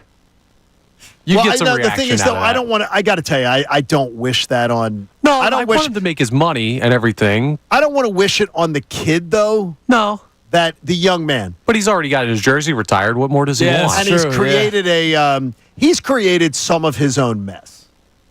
Like, this isn't all on Dad, but when Dad just gets involved in every single thing in your life, and it's just not. It's not as bad as LeBron. I'm not rooting against Shedeur. I just think it would be a comical situation with the stunner shades on and everything, like hanging out and just there. Yeah, exactly. I hear you. I get what you're saying. Right. All right. Phillies, Mets, 1 o'clock first pitch today. I'm Phillies excited. Looking to avoid this sweep. They are favorites in today's game. They are favorites, eh? Yes, I believe they were favorites yesterday as well. They were. Were they favorites in game 1? They were not. Okay. They were not. All right, so Vegas had that one. I bet them both game 1 and game 2. I will bet them today. I will not because I'm bad luck. The Phillies, good.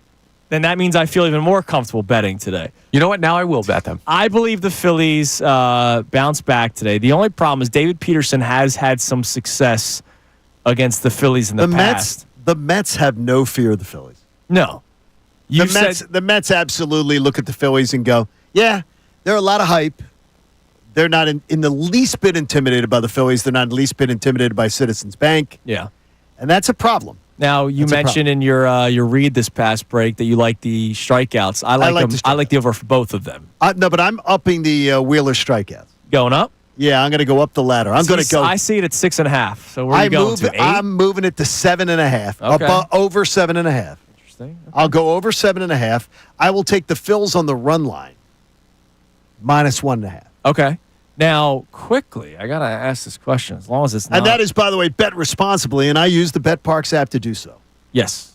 All right, so it's not out yet. The Phillies are facing a left-handed pitcher today. Correct. So I don't want to take Stott out of the lineup. Why? Okay, Stott is on a bender. He's playing well. I don't want to take him out of the lineup either, but I have a feeling that they will. Are we saying out of the lineup or out of the leadoff spot? Out of the lineup. Out of the lineup. Because last time they took him out. Sosa hasn't played either. Yeah, they took him out completely last time. And Sosa has not played. You've got to get... Again, I don't think Rob Thompson, I don't think he's got feel. I don't think he has any feel for a game, for managing a game, for anything. And he'd never done it. He was always the bench coach. Like to me, you have one of the hottest players on your roster, Edmundo Sosa. And he's just been now... He's been sat on a shelf and get cold. Well, Yeah, 'cause he came back. Stott's been hot lead off. You No, I want to got get that. Bohm going, and Bohm's hitting 9 straight. But you've got to you also have to, you still want to cultivate something so it doesn't fall off a shelf. Which is why- Today, Sosa's in the lineup today for me. Maybe for Trey Turner, who's been struggling a little bit up there in New York. Maybe just give him a day. Yeah, but then you also have the Kepler conversation. Yeah. Because Kepler, though, again, like I don't last, really want him in left. Who? Sosa? I know. Yeah. Look, I tried telling you that from the beginning. I'm okay with it every once in a while. You need this game. Every once in a while, he hasn't played since that fateful day. If you need this game, which, by the way, again, it's April. Take it for I know this what it means. series. For this right? series. You don't want to lose this series, in a sweep. Then, to me, Sosa has to play. Got to play. Whether it's Connor's decision, put him in left, or whether it's my decision, put him at second base. He needs to be in the lineup. Sosa must be. I just hate taking the bat out of Stott's hand. And I get it. He's still hitting below 200 against lefties, so it makes sense to take him out. It's just, hey, you've been hitting the ball really well. We're going to reward you with a day off. Let's just get a pitcher through 2 innings plus That'd be nice. that doesn't implode. How about that? And because your horses didn't go yesterday at the pen except for Kirkering, we'll see how it goes. I do believe the Phillies get the W today. If not, I will be extremely disappointed. Oh, they get swept? Yeah. Just bring on the draft talk. Thank God for the draft is tomorrow. And then you get the Cubs this weekend. Yeah. Which is going to be playing good baseball. Scary. All right, time now for the Kincade Salciunas Key 3 best minutes from today's show. Now, the Kincade Salciunas Key 3. Today's best. Johnny, hi. Sounds a little formal on your part as we start on this Wednesday morning, and we did not talk it out beforehand, so I guarantee you we can talk it out now. So tomorrow's the NFL draft. We're excited about that. Absolutely. We're thrilled about that. When it comes to the Eagles, we got you covered. All right, now the bed. I can't wait till the 7 o'clock hour today to talk about the Philadelphia Phillies, who lost yet again last night to the New York Mets, this time 5-1. I have $1 million question. Why'd you pick $1 million? Because I will pay somebody $1 million if they can answer. You can't pay that out. You never know. They got a few loans. What is wrong with this team? So I understand that it's only April, but if you have watched this team for 24 games, which I have, yep. For the most part, people probably watched a lot of Phillies games. Nobody can tell me that they have looked like a championship team, right? So far through 24 games. I'm not saying no playoffs. I'm not saying there's no chance of them winning a championship. I'm talking about through 24 games. When you have watched this team play night in and night out, they have not screamed to you that they are a championship team. And if my memory is correct, John, that is what everybody's expectations were before the start of this season. Well, and we can't celebrate the highs, right? For all 13 wins, we celebrate. Oh, wow, great game. What a great pitching performance. What a great managerial decision. What a great hit by Kyle Schwarber. What great base running by Johan Rojas. We celebrate the 13 wins, but a lot of you out there during the 11 losses do the whole, stop. It's too early. How come we can celebrate the highs and point out the highs, but when it comes to losses and lows, and there have been a lot of lows, and losing to the Mets pisses me off any season. I don't care if Tommy Joseph is your first baseman. I hate the New York Mets. So when I see them drop 2 of 3 to the Mets and look lifeless through 18 innings of this series so far, it pisses me off, and I don't want to ignore the lows of this baseball team because right now, through 24 games, Johnny, there are a lot of them. Every Wednesday, the great Adam Schefter joins us. Shefty, good morning. Last week you said, are their teams scared of doing business? I said, no, they're going to call. They're not going to shy away from it. But I will say this, they are mindful of his track record, because I did have one GM say to me this week where this guy was talking about moving back and who would come up, and Philly came up, and the guy goes, he was joking around, yeah, we're blocking all calls from the 215 area code into our facility. Pissed off is overreaction, in my opinion. I agree. I don't share. It's too early. No, I'm not giving you that's the too early. I'm giving you is that it's the pissed off is you understand last night. There are excuses and there are reasons. Yeah, Christopher Sanchez having the left arm soreness. That was total excuse. Christopher, that not an excuse though. That's a reason. That's something that happened. So I'm not in any way pissed off about that. The minute Christopher Sanchez left the game after 2 innings, I told my wife, I said, this one's over tonight. This one's over. In fact, I was like, well, it's too early. It's not. I said, no, it's over. I said, because this is a listless Phillies team right now. And if you're telling me that I can't have one of the saviors, one of the capes, the guys who wear a cape, and Christopher Sanchez lead them to victory, I didn't see it happening. And so to me, I'm not pissed about it. What I am pissed about, though, is the fact that I'm more pissed about what went on all winter long that many tried to tell me was perfectly fine. You know the answer of what's wrong with this team. You know it. And you knew it. And you go, but I still believe they're good enough to pile up a lot of regular season wins. But this bullpen is far worse than I expected them to be. I expected it to be bad. I thought it was reckless. I called out the lackadaisical approach to this bullpen. Let two guys go out the door this winter, but I never expected it to be this garbage. It's garbage. It's the worst in baseball. So, look, I understand that it's April, okay? I am a baseball fan. I love the sport. I know that it is a long season. I watched this team start season slow and still get to the World Series. I'm not writing them off, but it's optics. And right now, the optics of this baseball team, again, running it back was a concern. The bullpen being imploded was a concern. Not having some sort of right-handed pop bat was a concern. Okay. So you're saying all the things that you knew in the offseason. Yeah. That we talked about in the offseason that we were told, don't worry about it. 24 games. This team's so talented. They won 95 games last year. Through 24 games, they've come to fruition. And more importantly, though, in the whole grand scheme of things Andrew, is that right now, this team reflects its leadership. It's no urgency, no fight to them right now. Oh, but they'll fight today, and they will avoid the sweep. Is that guaranteed? I hope they will. No. I haven't used a JK11 guarantee on it, and I will not. This team is not deserving of any guarantees right now. You guaranteed the Dodgers series victory, and I was amazed by that. But they are not guarantee worthy. Should have been the sweep, but they fell short. Well, you'll take. But where I went, I'll take the 2 or 3. I'm surprised with our man Mikey Miss, the patience he has for Rob Thompson. I'm surprised.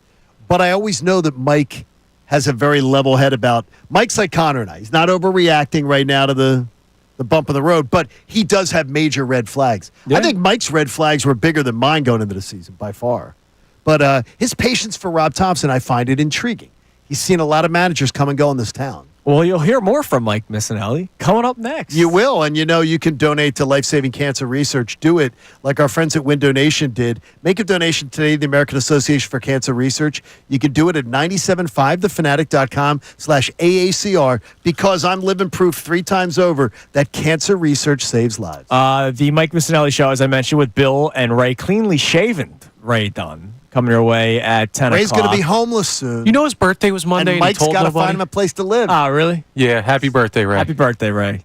I'm just like him. I'm not a big birthday guy. The only reason why you guys now know it is because I share the same birthday as John's daughter. Oh, I forgot already. Well, that's correct. That's problematic for me.